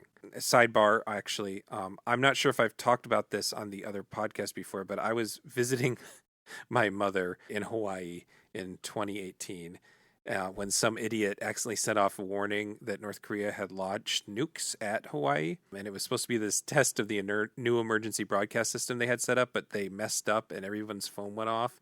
And I kept a screen cap somewhere in case anybody needs proof. But we were at a yard sale that morning, and the locals at the yard sale would just not worry about it. Like they just wanted to go on. One person said, I can't have no time for this. I got to sell this stuff. And then like a little bit of time went by, and another one went, are we dead yet? I mean, what's going on? And I was the one person freaking out. Me as the non-native, I shouldn't even say, yeah, well, I mean, it was a native people, but like the person who doesn't live there. I only calmed down after my mom was like, it's nothing. It's just a test. And I'm like, Mom, it's not a test. It says we have to. And then I finally went to her car and I turned on the car radio and there was nothing about it on NPR. And I'm like, okay, I think if they launch nukes, NPR would have some news by now. And then, it took, almost half an hour for them to send another text saying, never mind, false alarm. So I experienced this weird thing where I was the only person scared.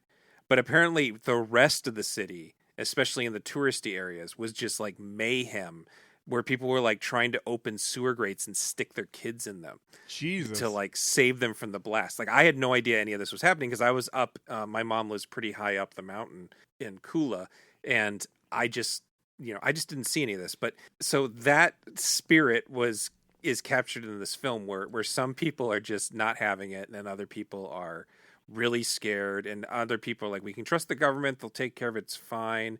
And the thing that we know as the audience is that Kansas City is a target because they have a bunch of missile silos, which is like a good piece of information because you usually, when you think about nuclear attacks, you assume that they would attack New York City and LA and that you're safe in the heartland, but that's really where all the missile silos are, and that's what they need to destroy.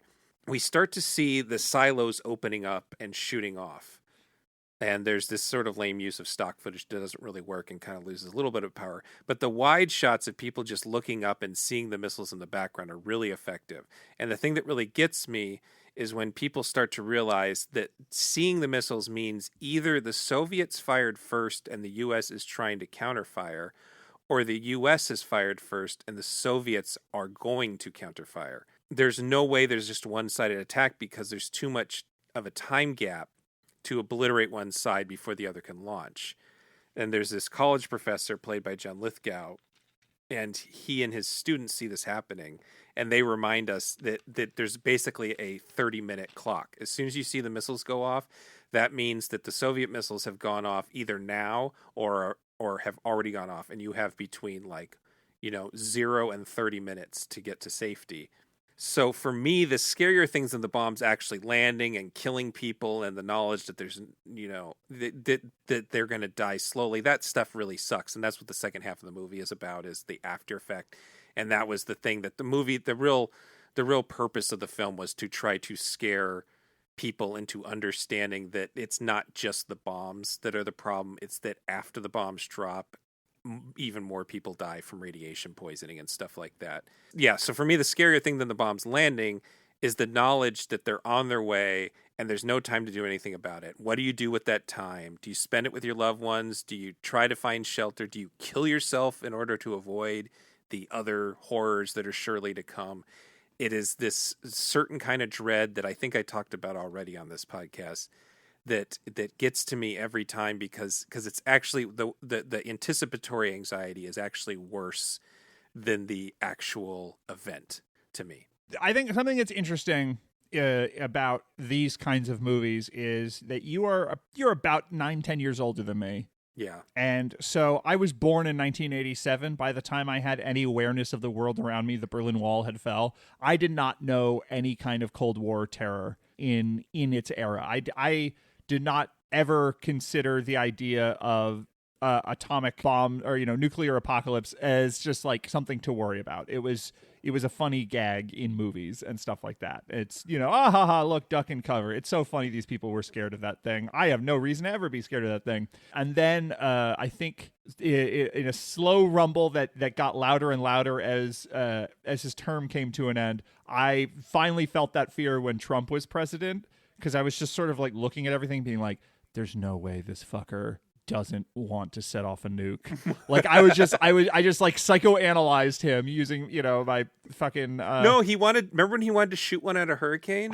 I don't remember this. Yeah, he thought that we could stop a hurricane by shooting nukes at it, and then they had to say no. Yeah, no, so that was a real thing that happened. So like after he got voted out, it was that 2-month, 3-month window or whatever. I was just like, all right, well, it's all going to end soon, because it was weird, because I had already dealt with the dread of COVID being like this could be the end of everything as far as I know.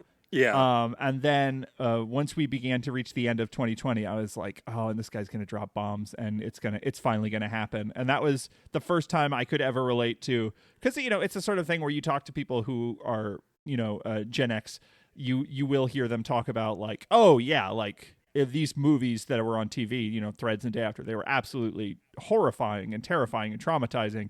And you look at it and you go, really? They look kind of corny and cheesy or whatever, because you just don't understand the reality in which they existed in. And then that was when I did. Yeah, it's funny that they remember the I Love the 80s show? Yeah. Everybody remembers. Yeah, they actually covered Threads and just clowned on it the whole time. And I can't disagree with them. It's or not Threads, sorry. Woof. They covered The Day After and clowned on it the whole time.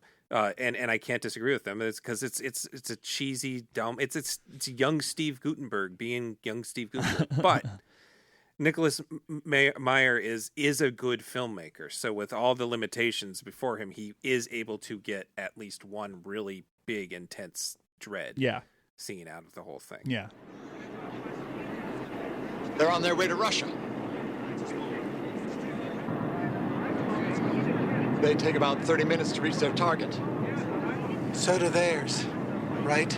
Number 9 is Ghost Watch from 1992, directed by Leslie Manning. This is my second pick that's inspired by War of the Worlds following Pontypool. It's the third found footage movie on the list after Cloverfield and Cannibal Holocaust, which is maybe an in-betweener there. And found footage is a subgenre that I desperately want to love, but I almost always end up hating.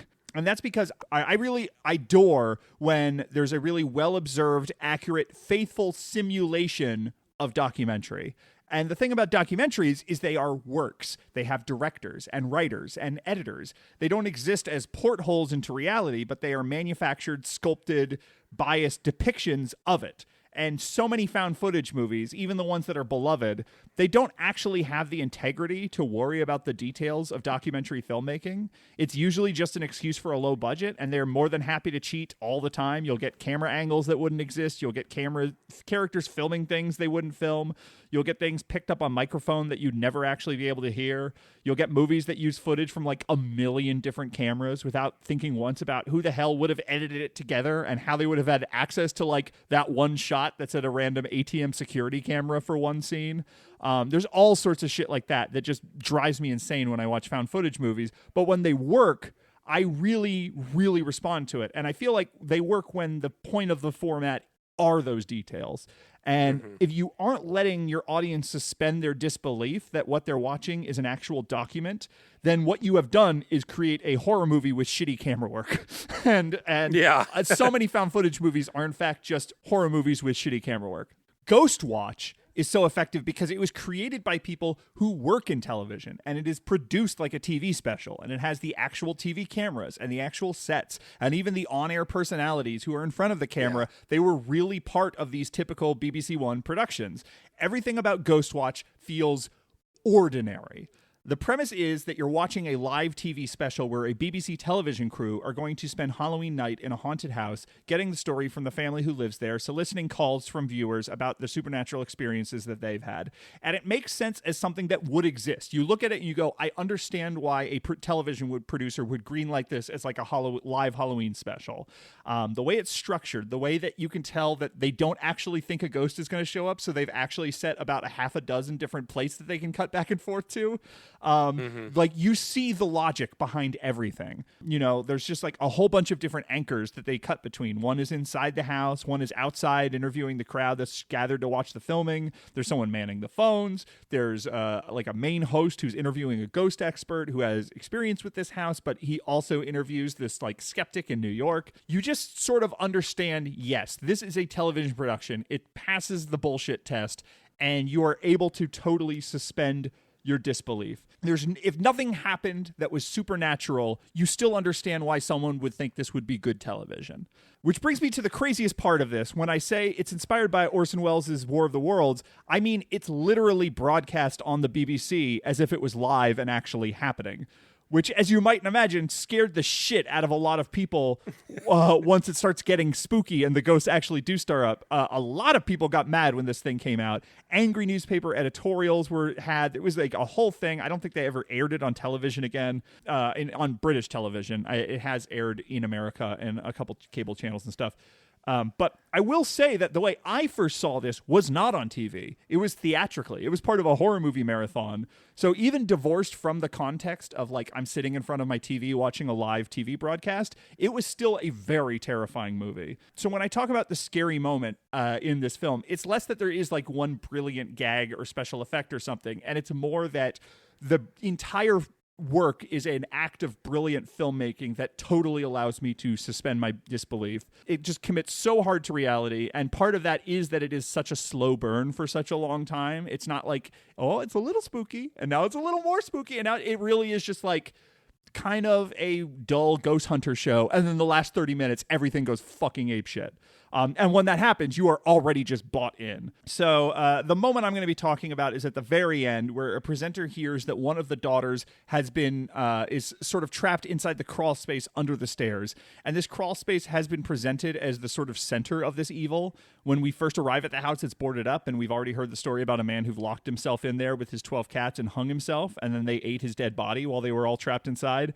So it's like the crawl space is sort of just a space in this tiny house that we have grown to fear. And we hear this girl trapped inside, and it's at the end of the film. Everything's been going haywire for a while. This presenter decides that she's going to go in, she's going to save the little girl, but the door slams shut behind her, and we get a brief glimpse of a face flashing on screen, because part of everything going apeshit in the last 30 minutes is that the ghost has jumped from the house into the broadcast itself, which means that it's not only like in the airwaves, like viewers are calling in and going like, the ghost is haunting us now because we're watching the special. Part of the reason I love this movie is there's this really fascinating theme of technology and the phoniness of television production. And it's just like everything feels so synthetic because there's just so many gadgets and cameras and doodads everywhere. And it's this like, they believe they are safe because they have all this equipment. And the ghost is like, no, you don't understand. You are opening doorways for me. I am manipulating you through your equipment. And it's just, yeah, like all the best found footage movie is really interested in that mundanity. Like I think Lake Mungo is now a beloved mockumentary for that very reason, where it's like you feel the director shaping a documentary of this real story that happened. Or like the Blair Witch Project, a lot of that movie is just like, yes, I would definitely believe this is a student film project. The moments in Blair Witch where Heather is like giving her little speech to the camera and she's trying to sound authoritative, but she's just like some idiot in her early 20s. You're like, yeah, no, I know exactly what this vibe is. And because it's the BBC and because it's sort of aping the War of the Worlds broadcast, you figure like, oh, of course, eventually there's going to be a happy ending. Eventually they're going to placate the spirits. They're going to apologize and put his soul to rest, and everything will be back and solved. But it does not end that way. Instead, it ends with this crawl space devouring this reporter, and the presenter gets possessed, and he starts chanting, and then the movie ends. And it's just like, oh, okay, Jesus. I guess nothing goes right.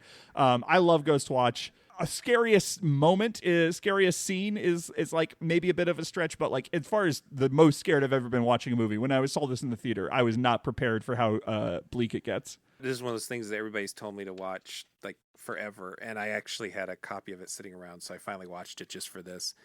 And the thing that struck me thinking about what you were talking about, and Lake Mungo was one that you already mentioned. I think The Bay is another good example where there is a reason for the artifice. It is someone making a documentary trying to figure out what happened.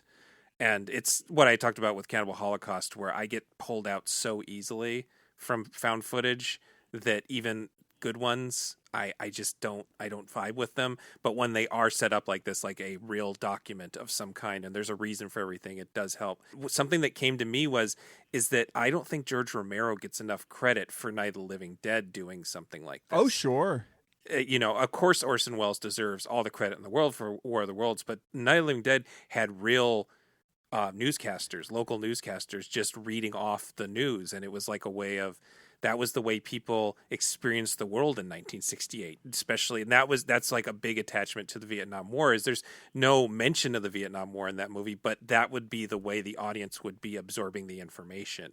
And so Night of the Living Dead kept on popping in my mind the whole time I was watching it, which was not probably their intention, but it was a really interesting thing that just sort of happened to me with me. Yeah.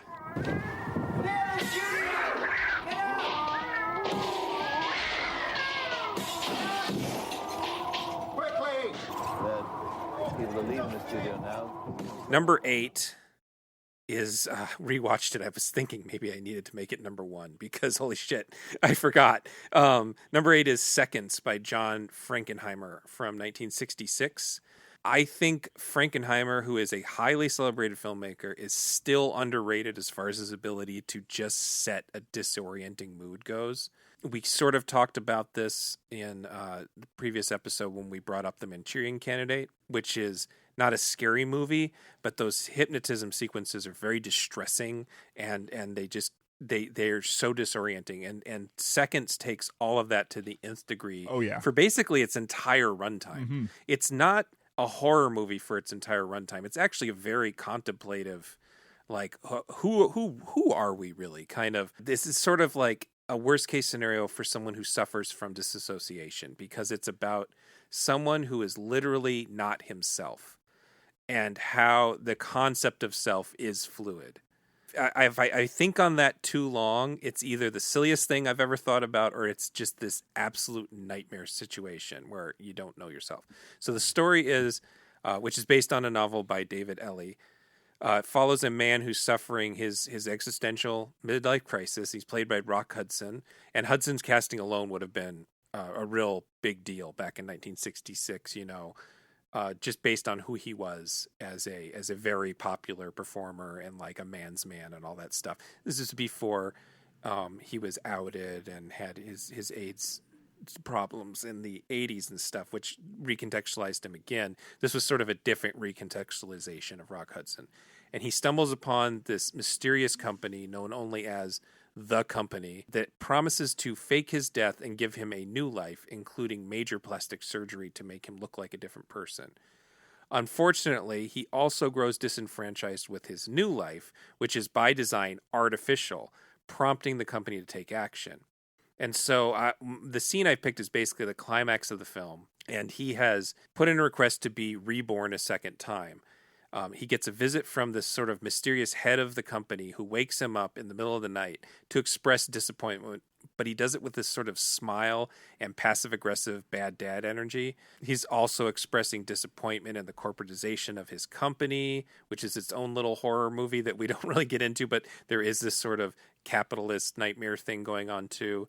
Hudson wants to talk about all his ideas for his new personality and who he wants to be and why he should get to choose this time instead of them choosing for him. But he's politely ignored, and he is strapped onto a gurney and wheeled down a hallway. And anyone who's ever had surgery can recognize this sort of disquiet that comes from being wheeled down a hospital hallway, and you're on your way to usually a really scary situation. Some surgeries are really minor, so you're not that freaked out. But I've had enough surgeries that are like, iffy. And so you're in a situation where you're like, maybe I'll fall asleep and that will be it. And there's this eerie way that all doctors and nurses and staff act like everything's cool when it's not cool. You will know why they do that. They don't want to scare you. But in the process of not scaring you and joking with you and sort of like, so tell me about yourself while they're wheeling you off, this is a person you just met. It's a really disquieting feeling. And so that's going on here. As an audience, we know that he's just not he's not connecting with the reality of his situation. He has not figured out that he has crossed a line. Now, the audience has figured this out, the way everybody's dealing with him and the fact that they're strapping him down. They're telling him not to worry that they're strapping him down. But he starts to freak out a little bit. And then the totally different kind of nightmare situation happens where all the people act like he's being irrational and rude, which is like I have that dream all the time where something shitty is happening to me, and when I try to speak up about it, all the people around me are like, you're being a little mean, maybe take it down a notch, take a chill pill. And so like no, this is really serious, and they gag him. And as he's thrashing about, a priest comes in and starts asking him, I'm sorry, that actually happens first. I should say, just before he starts thrashing about, a priest comes in and starts asking him, what is your religious affiliation? He says, because I'm ordained as a priest, rabbi, and minister, which is already weird. And he starts just talking to him about religion.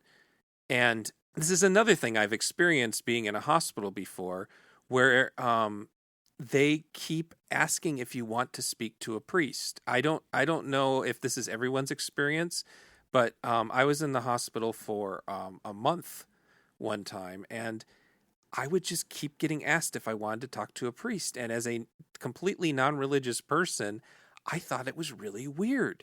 And it really bothered me that I'm like, am I dying? Why do you keep asking me if I want to speak to the priest? What's going on here? And he actually came one time without me even asking him to, and I finally just said, I'm Jewish, which is only culturally true. I don't actually consider myself religiously Jewish, but that was the only way to get rid of him. So that's another very personal thing. Then Rock Hudson realizes he's reading him his last rites. And then he starts to freak out. Then he gets gagged, and he's drugged, and he slides into the surgery room. And Frankenheimer uses the most horrible fisheye lenses he could possibly find, and everything looks awful and hallucinogenic.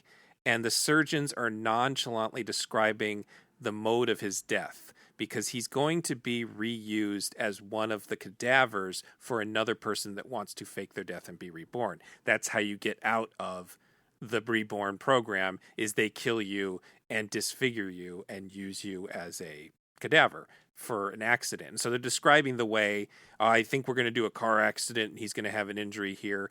And Rock Hudson's still awake. He's drugged, so he's not really functioning anymore, but he's still awake. And as he's passing out, there's just like one more shitty thing. The surgeon moves in and has his bad dad moment where he disappointedly states, "You were my best work," referring to previous reconstructive surgery. So like, you failed me, son. And he picks up a cranial drill and he goes to work. And the final touch is that the drill sound effect gets distorted, implying that it has hit his brain and his inner ear is experiencing it differently than it was as it was puncturing his skull. And that's pretty much the end of the movie. Horrifying. Yeah. So horrifying.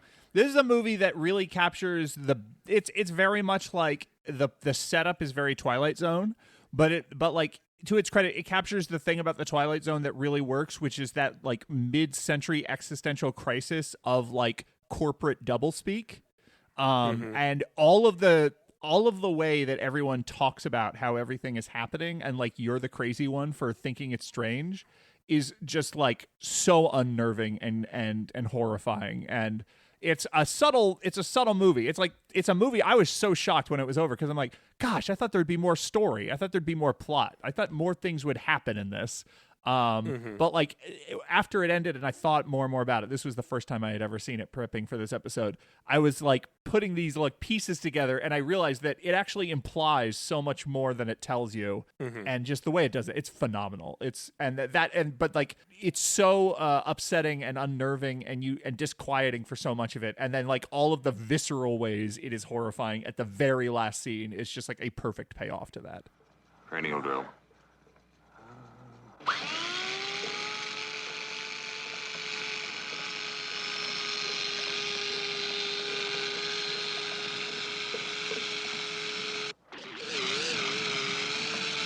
Skinamarink is number 7 from 2023, directed by Kyle Edward Ball.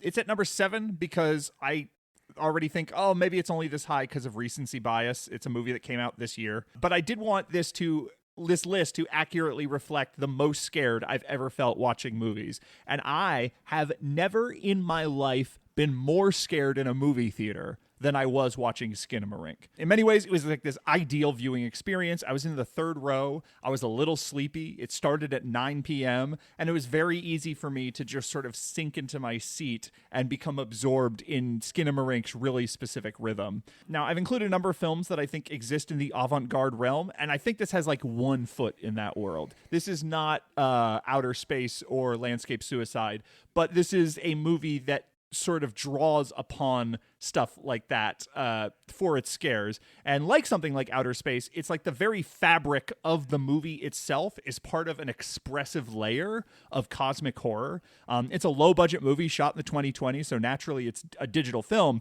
but there is a heavy false film grain texture that's placed on top of everything, but it's not really actually trying to simulate film. In fact, when you see it on the big screen, something that becomes abundantly clear is that the fake film grain texture is actually a pretty short loop that sometimes loops backwards and forwards. And so the seemingly random pattern of film grain as you're watching this movie, in fact, reveals itself to like have a pattern. And like that's just something that sort of creeps up on you when you watch it on the big screen. I watched it again in prepping for this on the TV, and I have a pretty small TV, so I couldn't notice it. But like that feeling of just like, oh, I'm questioning the fabric of what this movie is even presenting to me as reality. And like the colors are subdued and faded, but they're not really like a perfect representation of what a film print does after it's been, you know, aged to 20 to 30 years. It's more like something in between an old film print and the degradation you get from like an old VHS tape. And it's got like a little bit of that pink hue that you get from film prints from the 80s, but like the scratches and the burns and stuff, they don't quite look like that post-Grindhouse fake film look. The sound is very much like a fading videotape, not like a film track. So it's what it really is just this sort of stew of nostalgic textures and audio quality that feels like you're dreaming of an old movie. And all of the imagery is just like pure like little kid sleepover, because the whole movie is shot at low angles looking up. It's this like really unfamiliar house, and you got all those little plug-in lights that you saw all over the place in the 90s. I've never been in a house that has those plug-in lights in in the past 20 years, but in the 90s, every house I went to had those weird plug-in lights. Maybe just because I'm going to the house of other people with young children, you know. It's, you know, there's cartoons and there's cereal, and it's like the house feels like scary and unfamiliar, and there's like unfamiliar house noises, and there's Legos and old toys, and everyone who talks, they're all whispering because they don't want to wake the adults up because we're supposed to have gone to sleep at this point. Like all of these shots really hyper focus on mundane, weird corners of a room that instantly like put me back in the place of being a little kid in my bed and staring up at the popcorn ceiling of my room and seeing like faces or mountain ranges and stuff like that. So everything about it is this total overwhelming audio-visual experience that makes you a child. You are vulnerable watching it because your mind is like back to being 6 years old again, because you don't understand what's happening. You don't understand what the grown-ups are saying. You understand something is wrong, but you can't contextualize it. And you are totally at the mercy of everything that is bigger than you. And when I saw this movie, I was just like totally under the movie's spell. And I was absolutely terrified about when it was actually going to become a horror movie, because it's a very slow burn. And so like for the first 40 minutes of the movie, it's like a little unsettling, but nothing overtly horror happens. But I was just slumping down more and more in my seat, because I knew something was going to happen. The word that had come out from early screenings of this was like people were left the theater shaking. It was like so horrifying. So I knew it had something up its sleeve. And I was literally like about 35 minutes into this movie shaking in my seat with dread for what was going to come. I was terrified before anything particularly malevolent even happens. And it's not really until about 40 minutes in when it gets creepy, because that's when one of the children is beckoned by a whispering voice that says, "Come upstairs." And as a side note, the way the dialogue is subtitled and often totally inaudible is absolutely one of those things about this movie that freaks me out, because there's a disconnect between what your own senses are telling you and what the movie is telling you is happening. And so it's like you develop this distrustful relationship with the movie itself. So the moment I want to talk about, it comes around this point where we're dealing with a POV camera. It's a lot of the shots are evoking the point of view of a child, but they're static shots. They're not necessarily literally representing a character.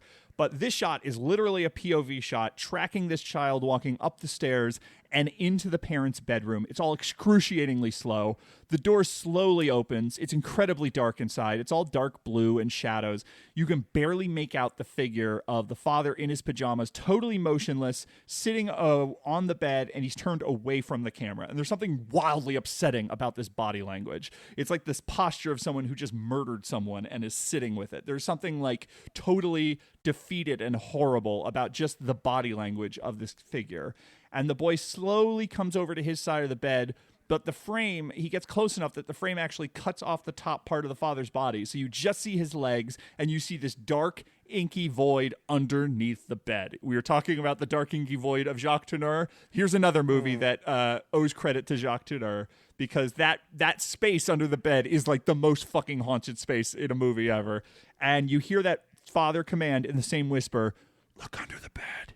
And now remember, I'm already in my seat, twitching, squirming, whimpering, twisting away in my chair, have my hands ready to cover my eyes if I need to. And I'm going, please, please, please, please, please, please, do not look under the fucking bed. And there's like a 10-second pause as the camera is totally motionless. Kyle Ball is milking the fucking hell out of this movie. And then it slowly tracks down past the box spring to reveal just total blackness. Nothing. It's a void. And I'm like, is something going to leap out at me? Is the camera going to get sucked in? I'm like, at this point, I do have my hands over my eyes, and I'm like watching the movie through cracks. And then the film camera comes back up, and it faces the father. And you hear the child say, "I can't see anything." And there's no reply. So the camera starts to push back down again. And I'm like, no, this time for sure, the demon's going to come. God damn it. No, there's nothing there.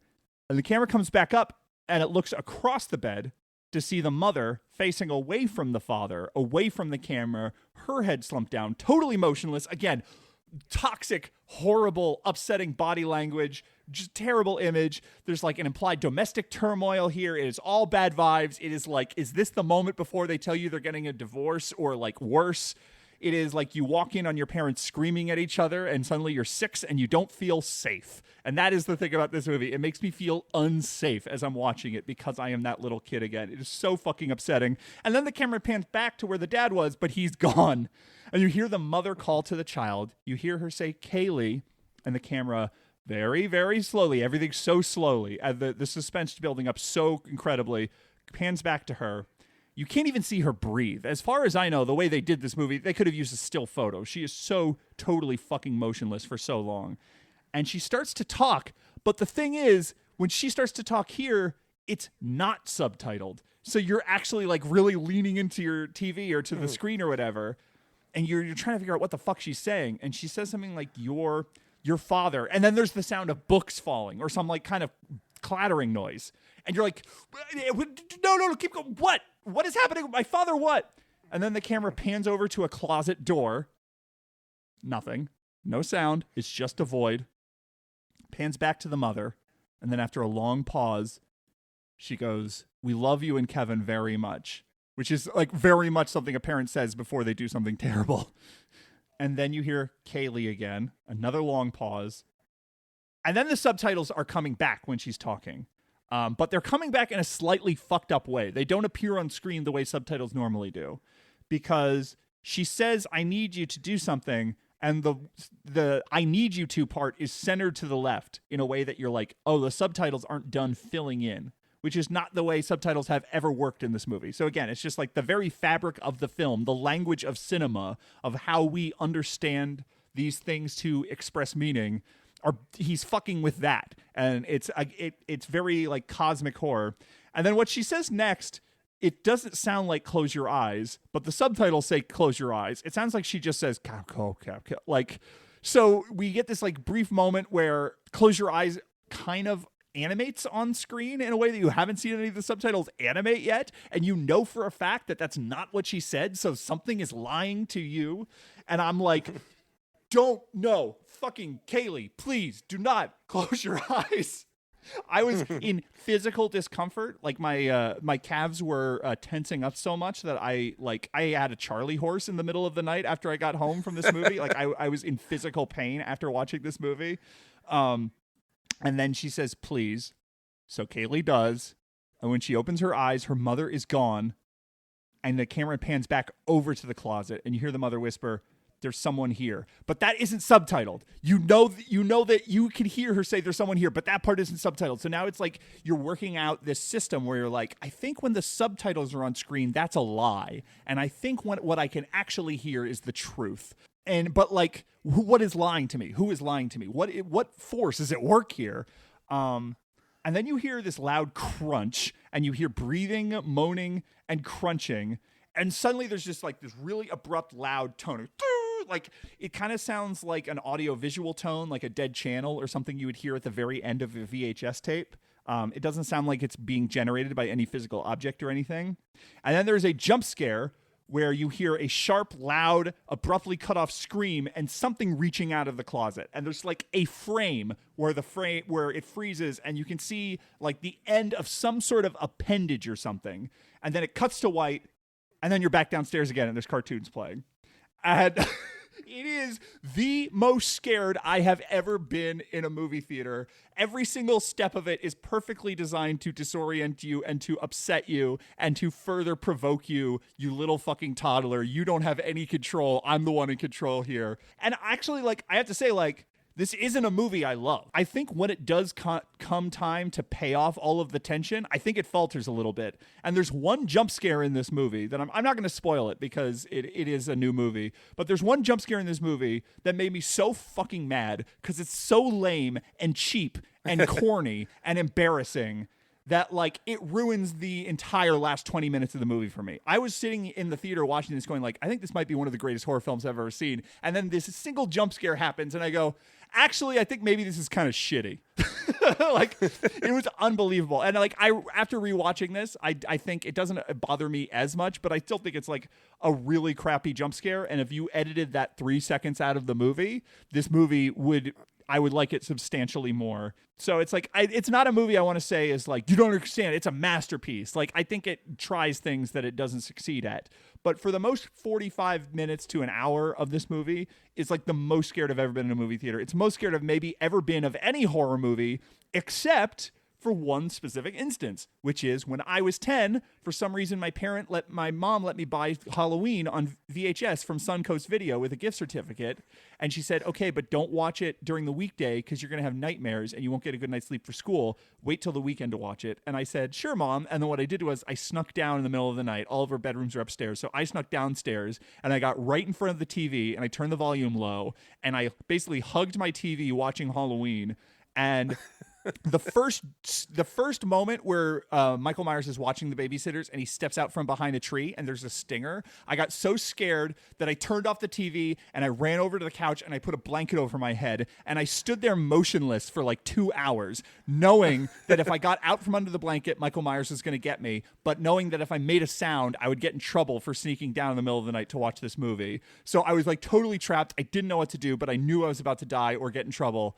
And then after about 2 hours, I ran upstairs to my bed and I got horrible sleep and I was totally wrecked for the rest of the school night. So like for the rest of the school week. So my mom was right. And it's like the fact that Skinamarink was able to make me a child again, literally, like, unbelievable achievement. There are things I don't think the movie completely works, but like there are things this movie achieves that are absolutely incredible.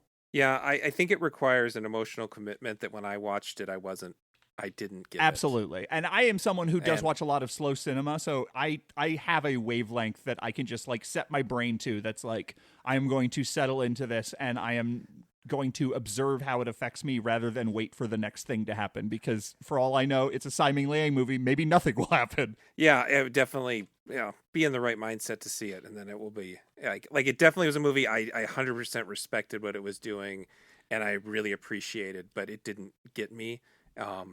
And yeah, I think it's just because I wasn't putting myself in the right mind space. Yeah. Kaylee. I need you to close your eyes. Number 6 is Plague Dogs. Speaking of being a child. Yeah, so this is 1982. This is directed by Martin Rosen, and the animation director on it was Tony Guy.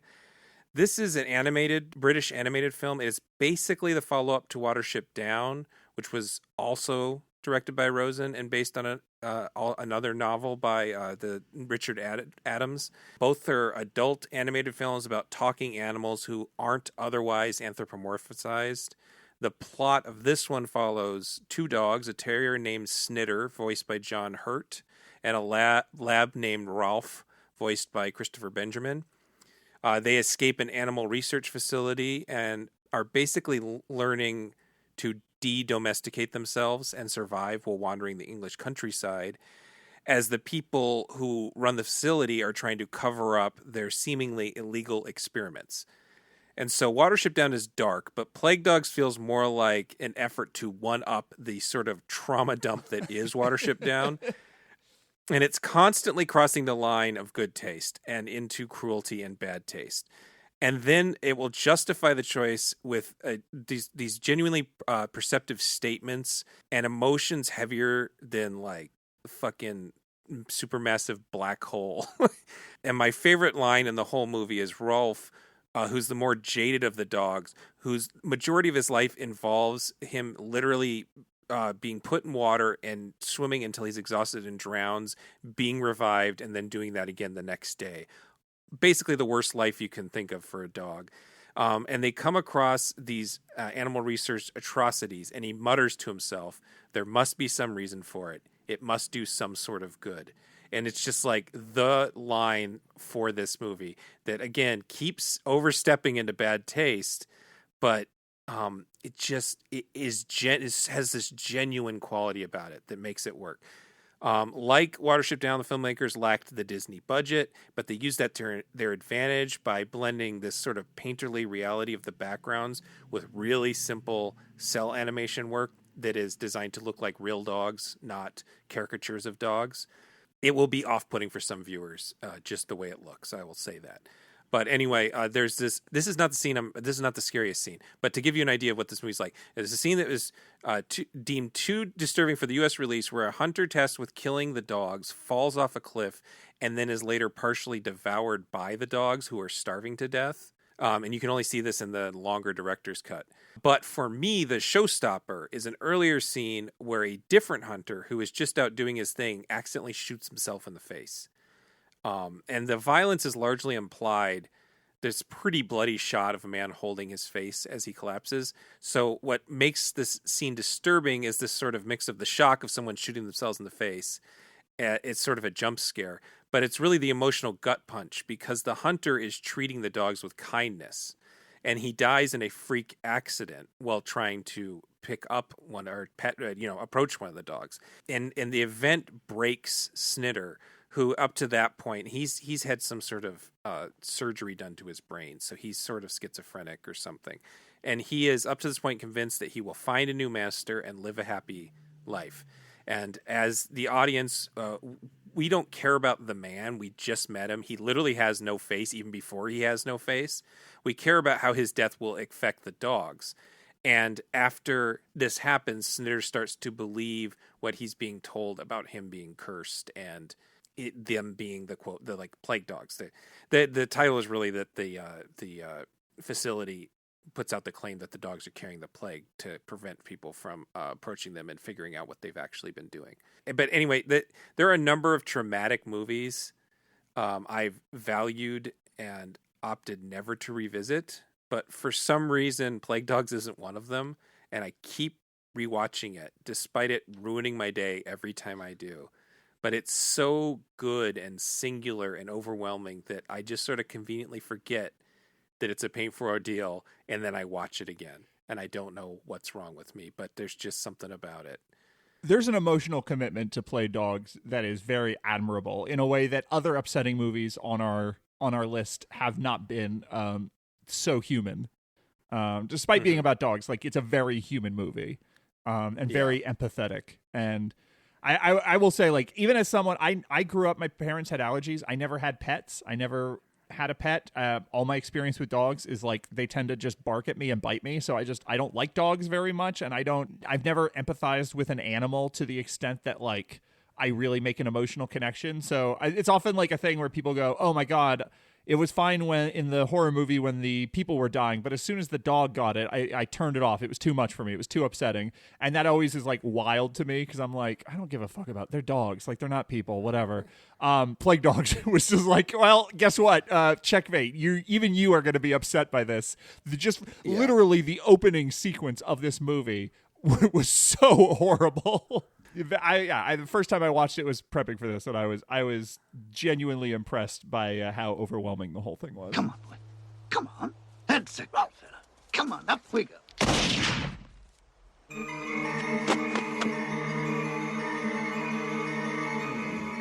Number 5 is Angst from 1983, directed by Gerald Kargel, if that's how it's pronounced. Again, Austrian name, could be doing it wrong. Now, personally, I'm not a fan of true crime, and I'm honestly kind of uncomfortable with the rise in fandom of true crime that's happened in the past 5 to 10 years. But also, I know that a lot of people who are into true crime are women, and their relationship with stories of women being murdered and kidnapped and all that is a lot more complicated than my own. So it's one of those things where it's I have thoughts about true crime, but I don't actually consume the documentaries and podcasts and stuff. And also, I don't have the same context and position necessary to really go into them. It makes me uncomfortable, but I don't feel comfortable condemning it as a movement or anything like that. I will just say personally, on top of all that, I don't find serial killers interesting. In fact, I think there's something depressingly ordinary about the patterns they follow and the people they target. And I think a lot of serial killer movies, in their attempts to make their subjects mysterious and scary, they end up kind of glorifying them, making them more than they are, because they end up presenting them as these anti-establishment figures. They're on the edge of existence. They're cowboys operating on their own rules. When in reality, you look at most serial killers and it's oh, he's another mentally ill sadist misogynist. Okay, cool, great. What a cool guy, And the brilliant thing about Angst as a movie is that it places you inside the serial killer's head, but it doesn't really ask you to sympathize.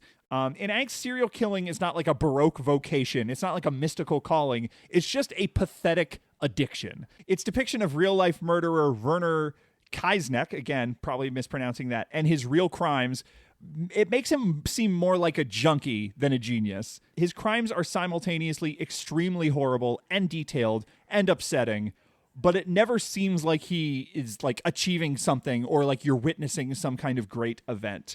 And it doesn't do this by dehumanizing him. It doesn't say, oh, he's pure evil. He's an animal. We shouldn't even try to think of him as a human being. It does this by making him intensely human. He's constantly talking about his plans and how he has it all figured out. And the entire movie is about watching this guy who is convinced that he is going to finally show everyone what a genius fucking serial killer he is.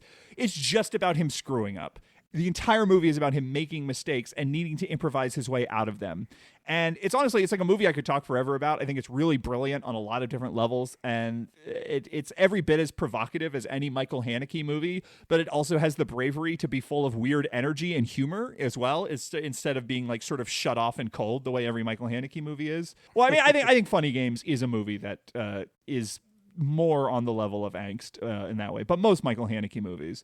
A side note, I watched a bunch of scenes from Michael Haneke movies to figure out if any of them belonged on this list, and they're just too cold and cut off to really upset me in the way that Angst does. And part of what makes this movie upsetting, it's not just that you're watching horrible events. It is, of course, the knowledge that they actually happened, because the directors use all of these really interesting formal choices to keep you at a remove. It makes it seem, the way it's directed makes it seem less real, but you have the rigorous knowledge established in the first 10 minutes of the movie that what you are watching is in fact extremely real. The camera is constantly floating 5 feet above everyone, so you get this point of view eye that is totally inhuman because it's much taller than any human is. Or the camera is attached to the lead actor via device, so it has this unearthly sense of movement to it that you don't associate with cinema as it matches his movements. And then there's just this ferocious pace and energy and all these weird camera choices. You get swept up in it. And there's just so much energy that you get caught in the mania of this character, but then you always get brought back down to earth by the bleakness of the material. So it's just you're constantly disoriented. You feel like you're yo-yoing between watching everything at a distance and thinking about the way the movie was made, and then also thinking about what it would be like to actually be in this situation and how horrible it is. And so like the stalking, the murder, the post-murder cleanup of this family in their home, it's like 45 straight minutes of this movie, which is a pretty short movie. It's the bulk of the movie. And it's just upsetting the whole time. It's really bleak. It's nonstop. It's not in real time, but it kind of feels like it's in real time because it is so obsessed with the minutia and detail and the logistics of how he pulls off this crime. So it's kind of hard for me to pick a single moment from it. But for the sake of the premise of this podcast, I will say that because it's based on a true story and because the film basically lays out what's going to happen to the audience before any of it starts, there is a horrible sense of fatalism to everything. Part of what's so terrible is that there's no traditional serial killer movie plot beats. The victims you basically never get to know. You just kind of accept that you are there to witness something unspeakably horrible. But there's one moment where Sylvia Ryder, playing the daughter, gets free, and she makes a run for it. And she's tied up and gagged, but she manages to stand up and make her way to the back door while the killer is upstairs. And when he hears her, she's trying to work the doorknob, and he starts running down after her, so she just decides to go through the glass door, and it begins a chase. And it's the only point in the movie where it feels like a horror film, because it's the part where we think about the cliches of the genre. This is the killer. This is the victim who's running from him. She's running for her life. We're empathizing with her running.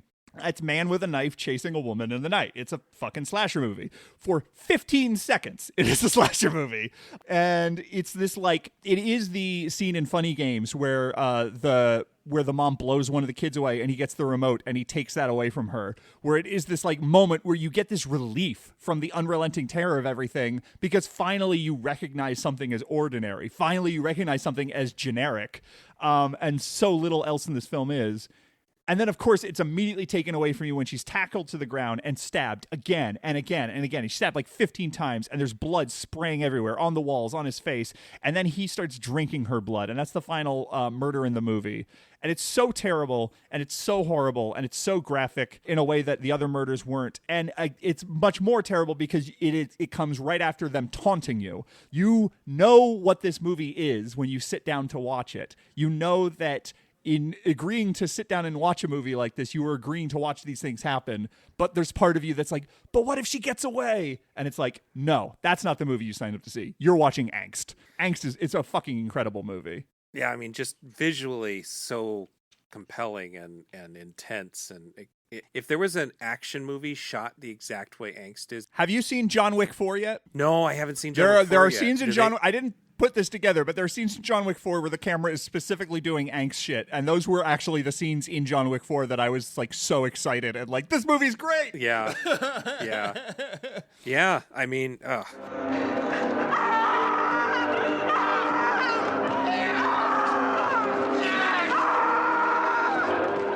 Number 4, and this is where I'm going to start to lose everyone because I've already said all my interesting picks, so now I'm just picking things that really scare me on a weird level. But this is Brazil from 1985, directed by Terry Gilliam. You know this movie, and you know that I couldn't pick Takashi Miike's Audition, because they already had that on both the Bravo and Shudder lists. So I had to think about things that freaked me out. So this is another case of me seeing a movie when I was too young to understand it, because if you're 8 or 9 years old and don't know it's supposed to be funny, the only thing you get out of Brazil is a bunch of nightmare imagery. Even when he's being whimsical and fantastical, Terry Gilliam, he can't help but doing this thing where everything just has this bleakness to it and this emptiness to it. And I was actually a very big fan of both Time Bandits and Adventures of Baron Munchausen when I was younger, which is probably why I was allowed to watch this movie in the first place. But they also frightened me. It was a kind of scariness I liked as a kid who didn't like scariness. But for some reason, this one just went too far. I guess it's an R-rated movie. It's not aimed at kids. But I already talked about Sam Peckinpah keying into this sort of feel of an anxiety attack with simple editing tricks in Straw Dogs. And I feel like Gilliam is the opposite of that in this movie, where he throws everything at the screen so that the whole movie feels like sort of a prolonged series of anxiety attacks. And that honestly makes it funnier as an adult. But when I saw it when I was younger, that didn't compute to me. And then I also have this thing. I think we already talked about the sort of Kafka-esque nature of the situation of this movie, and the idea that you're moving through life and nothing makes sense to you, but it makes sense to everyone else in the world. So you just have to kind of go along with it and play the straight man to the entire universe. There is a lot of seconds in Brazil. Yeah. I mean, it's obviously something that gets to me. I have again, literal nightmares about this. I never have nightmares where a werewolf is chasing me or being stabbed by a serial killer. I had nightmares. The world makes no sense, and I just have to power through. And I think Brazil is actually one of the best Kafka movies. I think Orson Welles' The Trial is a literal Kafka adaptation. That's the best one, but this is probably a close second. And I'm guessing most people have already seen it, so I didn't really need to describe it. You're probably assuming you probably assume that I'm going to be referring to the end of the film, or at least Gilliam's original cut, in which Sam is tortured into having a mental break, at which point he falls into a comatose fantasy world, which is a very scary way to end a movie. But as an adult, that's the scene I would have picked, because it's dreadful. But there was a different scene that chilled me to the bone as a little kid. In an earlier scene, our protagonist Sam, who's played by Jonathan Pryce, is visited by a renegade air conditioner repair guy named Tuttle, played by Robert De Niro.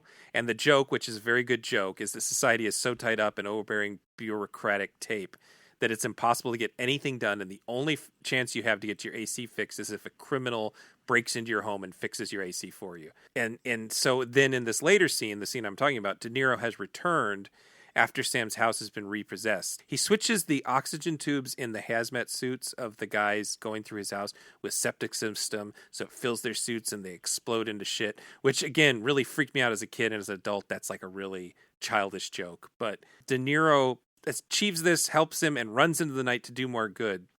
But as he walks away, pieces of littered paper keep slapping onto his body and building up and engulfing him, and he's like fighting paper. And no one but Sam notices this is happening. And before you know it, the paper has totally engulfed him, and then it blows away, and he's just literally gone.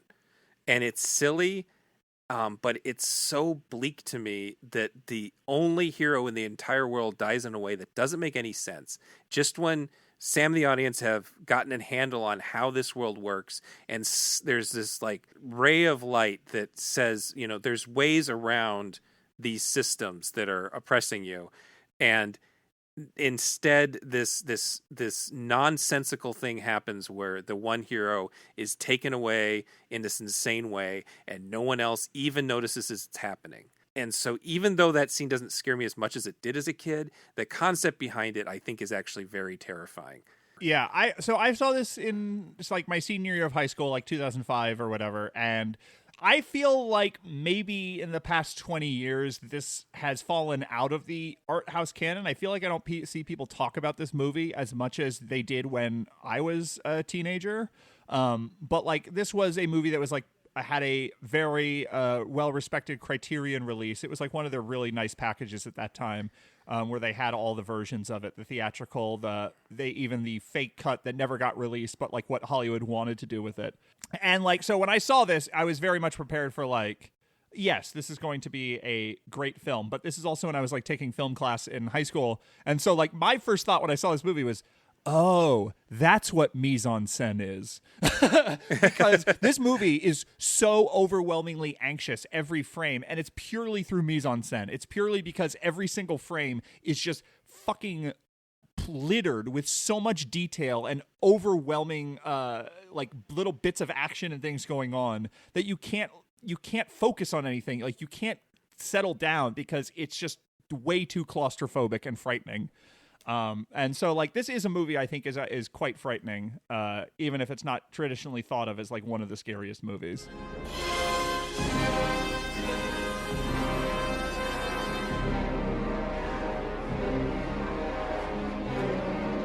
Number 3 is The Innocents from 1961, directed by Jack Clayton. It's a ghost story. It's a retelling of Henry James's Turn of the Screw. Its source material has been adapted countless times, including twice in 2020 in both the film The Turning and the Mike Flanagan Netflix show The Haunting of Bly Manor. But it's hard for me to imagine any of them topping this film, which is just one of the most extraordinarily beautiful gothic horror films ever made. The cinematography is by Freddie Francis, who's probably better known for directing a lot of seminal British horror movies in the 60s and 70s, but he also also was an incredible cinematographer, and he does his career best work here. It's really impossible for me to oversell how incredible this film looks. It's just full of really gorgeous, deep focus, black and white, these really long shots, and it works to build dread and paranoia because there is this feeling of being watched. There is this claustrophobia, like I talked about with Brazil. Like, there is this claustrophobia to this deep focus cinematography where you can see all the way down the hallway, and you see this like ornately ordained mansion with all of these, the woodwork and everything is just so intricate. But there's also scenes that play in high contrast where you have these like really deep inky shadows and bright white lights on the end of candles. And all of this is only emphasized by the editing, which is extremely dreamy, because most of the scenes don't cut from one to the next. What you get is a lot of fade-ins and dissolves from scene to scene. Often there's double and triple exposures going on inside of those dissolves where something happens and then an important object from that previous scene is now floating inside of someone's head like it's an intrusive thought as the movie sort of dissolves to the next shot. Jim Clark was the editor, and his work in this movie is just as vital and groundbreaking as Freddie Francis's cinematography. So it's just like across the board on a technical level, extraordinary achievement. And often when a scene starts, it's unclear if you're looking at an object or you're looking at its reflection, and it's about this woman. She's probably losing her mind, and it's like the film itself is very disorienting, and it's very internal in that same way. The story of The Innocents is about a nervous young governess who is hired to watch over two young children in a country estate in Essex. And while there, she continually encounters the ghosts of the former groundskeeper and the previous governess, but no one else can see them, or no one else is acknowledging seeing them. And she begins to become paranoid that the other people are lying to her about this. And the script got a final pass from Truman Capote, and he's the one who added a lot of the implications of psychosexual dysfunction and mental instability, which is also true. That's also present in something like The Haunting, where it's like very hard to determine what in the film is subjective and what in the film is objective. And the way the film hints at a history of her child abuse, but never quite goes into it, it almost reflects the psychology of a character repressing the trauma. It's like the movie itself is repressing the explanation for what is happening. So it's this really rich and fascinating take on what is ultimately a very classic Gothic ghost story. And the performances are really great. Deborah Kerr as the governess and Martin Stevens as Miles, the little boy that she's watching, both so great. Martin Stevens is so great as Miles. He is this classic, creepy, little precocious kid. And it's that thing where there's something inappropriate about how direct he is with her and how familiar their relationship is. And sometimes it's like he's the adult and she's the child, which of course ties back into her fragile state. And Deborah Kerr is so good at that, at being like really vulnerable and delicate and being overpowered by him in scenes. And the scariest scene in the movie isn't actually a ghost scene at all. It's between these two. So one night after chasing the children around in the dark, Miss Giddens is walking Miles back to bed. But of course, the way it's staged, it's more like he is walking her back to bed. And we cut to her tucking him in.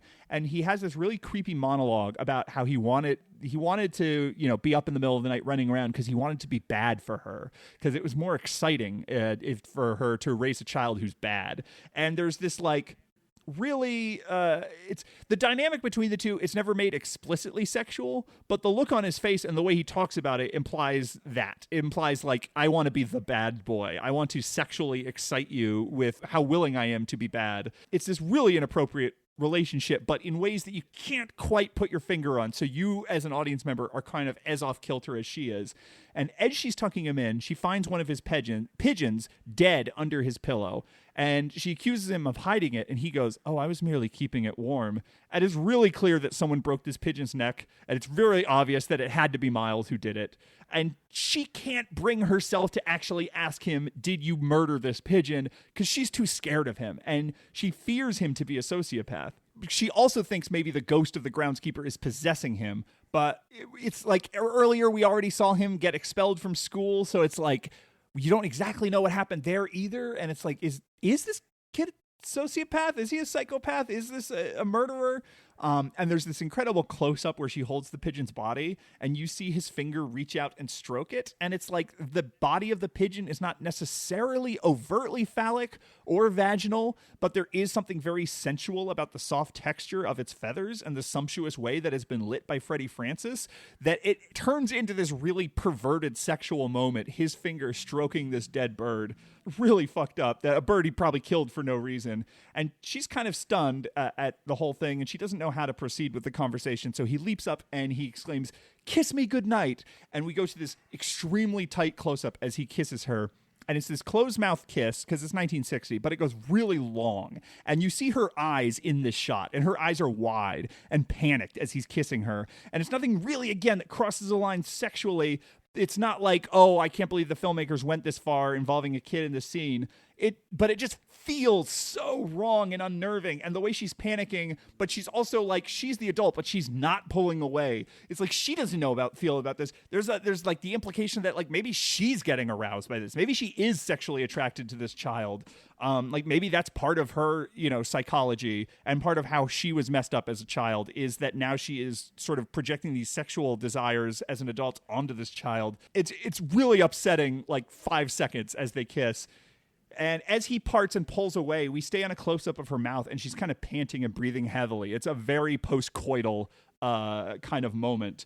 And we cut back to him lying on the pillow, and he has the most lascivious look on his face. It's this, like, satisfaction. It's also a very post-coital look, but it's a little less like he's really horny for her, and it's more like the satisfaction that he has total control over her, and he just has confidence in his ability, and that in their dynamic, he's the one with the power. And we just hold on him, making that face motionless for a long time, really skin-crawling, and then we get another triple exposure of a candle flame, a dead dove, and the next scene it dissolves to. So it's like this red-hot passion mixed with revulsion of the dead bird and no resolution whatsoever. We don't see what she says to him after that kiss, if she says anything.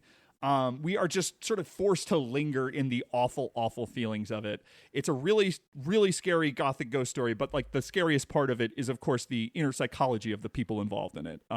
Amazing, amazing scene and a really incredible movie. We joked about how we realized we had 2 Deborah Kerr movies on our list here between this and Black Narcissus, and I just realized they're both like really classy movies that disguise really fucked up sexual implications. Yes, and also 2 of the most beautiful movies ever made. Yeah, so Deborah Kerr is like a very special kind of screen queen, a singular screen queen, we'll say that. For sure. Yes, poor thing. I'll bury her tomorrow. Kiss me goodnight, Miss Giddens.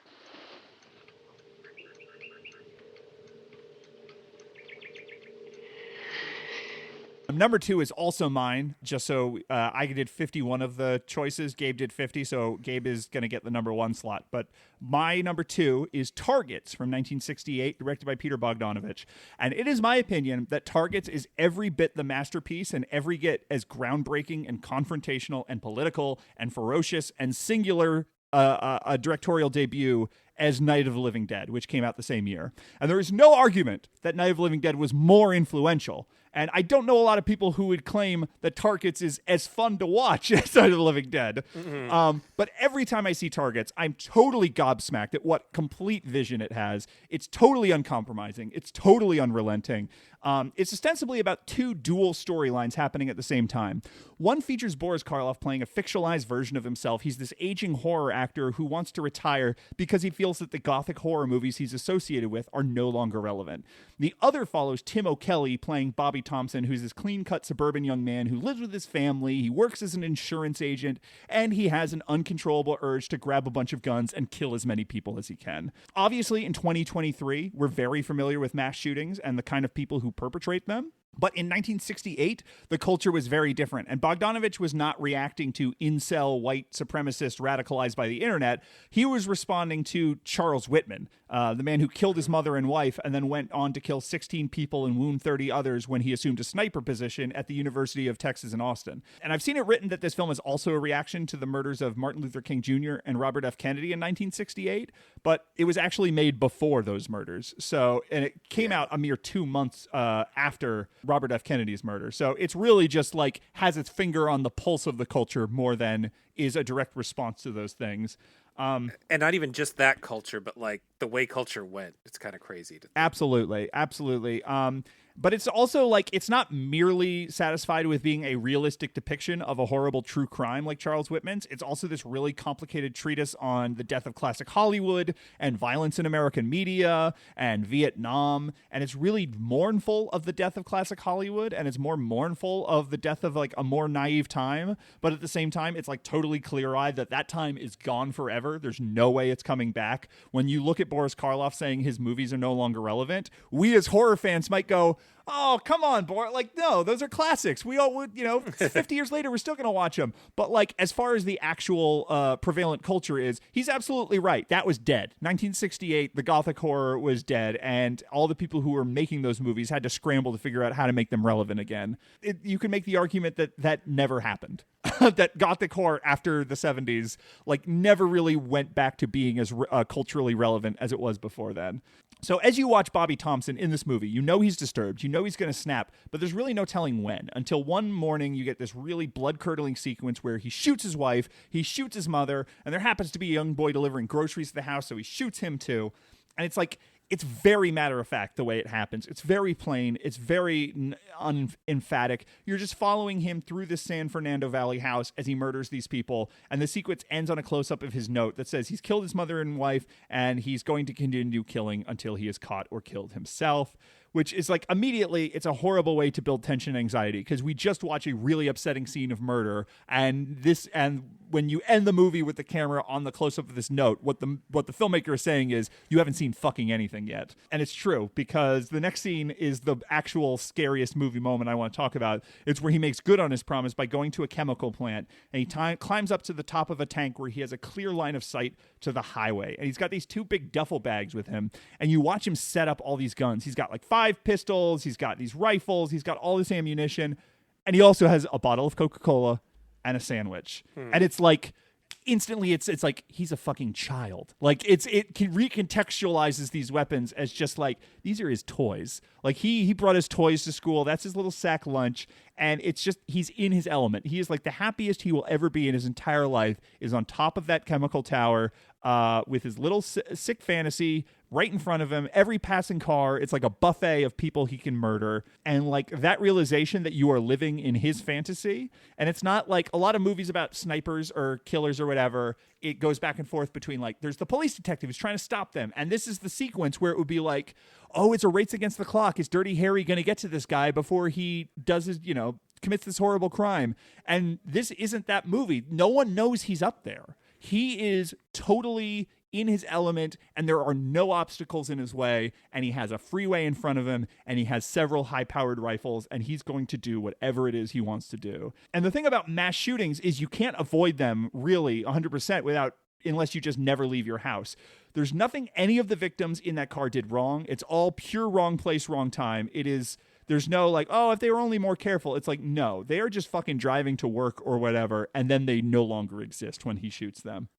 At 1 second they're in the car, next they're dead. It's so fucking frightening to think about. And it's like the idea of mass shootings is like, you are always in massive danger. You can never be comfortable. The other thing about this is it's a low budget movie. So when you see these streams of cars driving by, these are not stunt drivers. They just went to a highway and shot footage. So there's this documentary element that makes everything so much more horrible and real. There's no music. You just hear this dull roar of traffic. And when he eventually does start to take aim and fire, you see all these other cars passing by as the stunt drivers who are acting out the people being shot. They just sort of pull over to the side of the road. So this scene is playing out, but like, there's still enough long shots where you realize that there's just tons of bystanders who are going about their day. They didn't realize they were in a movie that day, the same way that those characters in the movie didn't realize that they just drove past a murder. And it's like the idea of everyone cloistered in their cars and everyone is in their own little hermetically sealed worlds. The American car culture is like a very selfish thing, and it's a very destructive thing, and environmentally it's a horrible thing. And like, they don't know what's happening to their neighbor. Like that to me is so much about like Vietnam and America at that time. And like the entire world is coming apart, but everyone is in these like cute suburban little houses, and they are all insulated from everything that's happening around them. It is the moment in Night of the Living Dead where it's like literally people are tearing their doors apart and they are sitting in front of the TV because the TV is real. What's happening at the door isn't. Yeah. Like that is there's another shootout later that happens at the drive-in, and that's a little even more pointed in this direction. But part of what makes this scene so incredible on a thematic level is that you have all of these real people really driving through, really living their whole lives, not noticing these people acting out, getting shot to death. And the camera, you become complicit because there's no one else to identify with. You never get a shot to inside the cars. You never get to identify with the fear of the victims. You are only identifying with him. And in fact, the camera assumes the role of the gun they paint a crosshair over the camera lens, or they don't paint it over the camera lens, but they paint it over the footage the camera shoots of the freeway. So it is like you are complicit in this horrible thing. It's the worst thing you can imagine. And you watch it nowadays, you pair it with the knowledge that this is actually not an aberration. This is a depressingly common occurrence in modern America. And he's fucking with your head because you kind of side with the sniper. There's moments where he like runs into obstacles and he reaches for a gun and the gun falls over the edge of a tank. And you're like, fuck, oh no, he's gonna... Wait, no, that's good. but it's that classic Psycho thing where it's like he doesn't give you anyone else to empathize for, so you feel bad for Norman Bates when the car stops sinking into the swamp. And by the time he shot like 5 people to death, there's a chemical plant employee who shows up. He kills him with a shotgun, but then he starts to hear sirens, so it's like, all right, time to go. And he runs off, and there's a brief chase or whatever. But like that moment on top of the tank where you realize that Peter Bogdanovich is going to make you watch whatever the fuck he wants you to, and that there is nothing in his way, it's like absolutely skin crawling. This whole movie is an absolute masterpiece. I mean, I think my only complaint is that scene is so good and so intense that the later scenes don't match its intensity. They match they're better for the theme, but like it's like you spent the rest of the movie coming down from that. Yeah.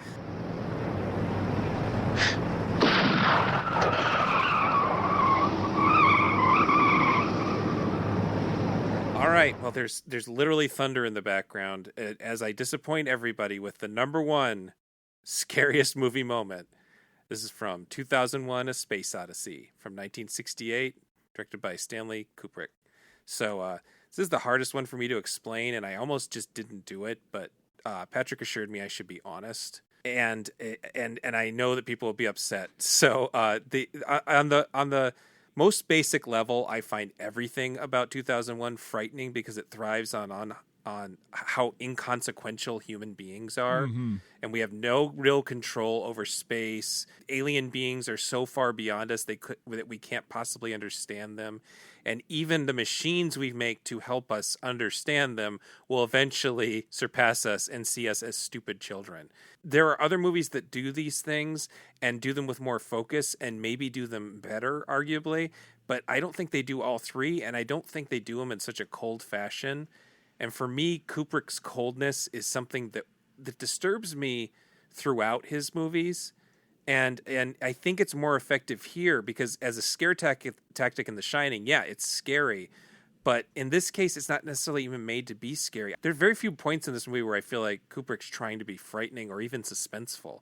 I feel like that's just something that comes along with the style of filmmaking he did. And for me, it's not Hal killing people, though that sucks, or people being stuck out in space, but it's the sort of climax of the movie, which is meant to inspire awe, and it definitely does, but I don't think of awe as necessarily a good feeling. Awe can be awful. Awe can be terrible. I mean, we're in awe of Godzilla when he's smashing buildings, and the imagery is so out of step with what we've been seeing up to that point that it leaves me feeling dreadful and disassociated.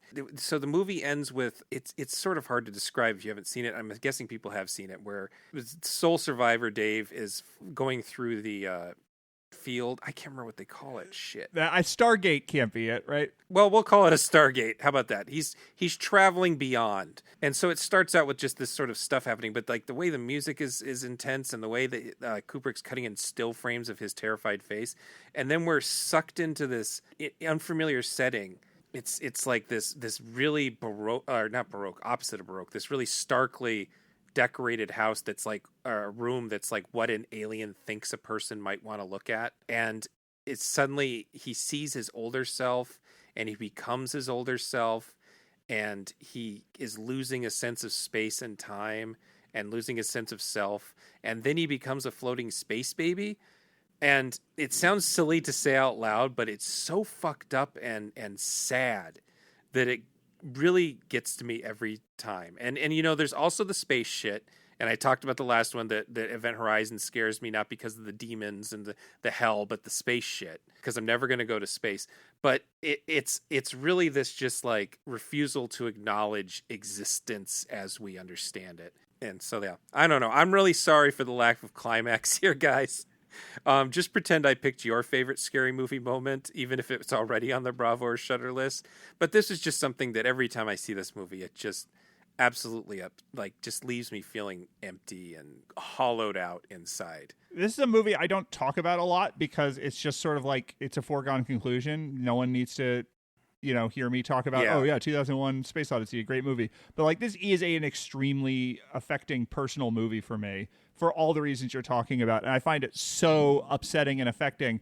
But like, if you go back to the whole reason, and I can't speak for everyone, obviously, but for me, like, I think one of the reasons why at a young age you can become the kind of person who finds comfort in like dark films, dark books, things like that, material that acknowledges the more tragic side of life. The 6-year-old boy who wants to watch Beetlejuice more than he wants to watch, Air Bud or whatever. You know what I mean? Like, I think a lot of that goes to this feeling deep down in the pit of your stomach that, you could call it depression or mental illness, sort of, but it's like this feeling that like everything is wrong and everyone is acting as if the life makes sense, but none of it makes any fucking sense.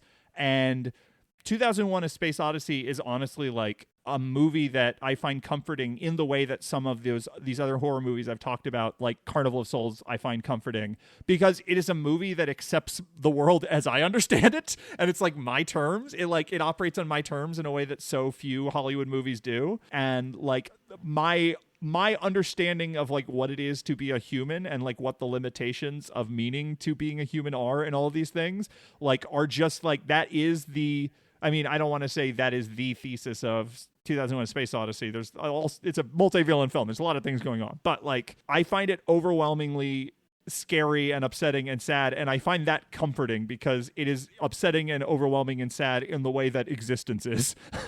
So like I think this is a great choice. It's not necessarily like, oh man, you got to see this. You're going to jump so much when you see this baby. But like, this is a very overwhelming and frightening movie nonetheless.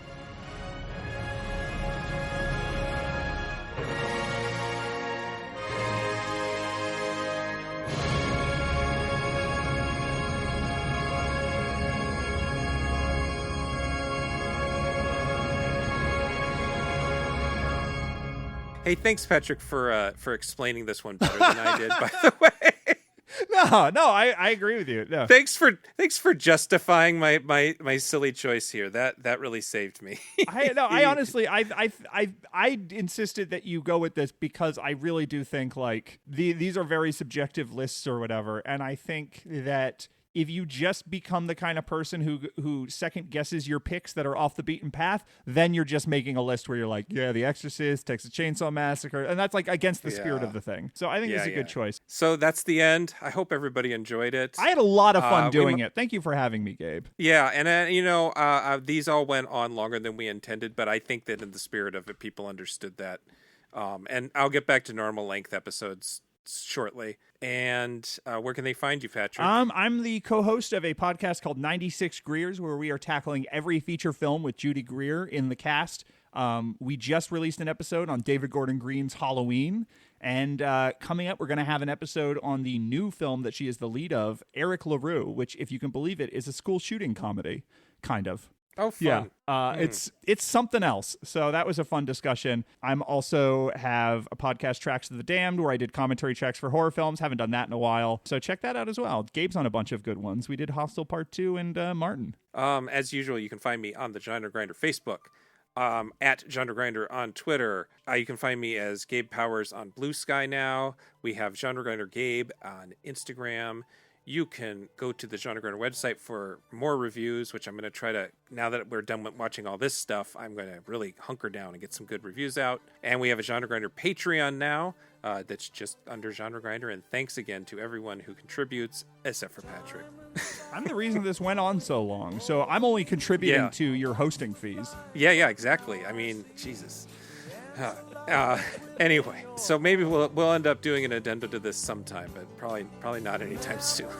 Yeah. So until next time, enjoy the rest of your spooky season, assuming I get this out finished before the 31st. If not, I hope you had a good spooky season. Bye-bye. Bye. I don't feel no pain no more. I don't feel no pain no more. I've left this cruel world behind. I found my peace of mind. I don't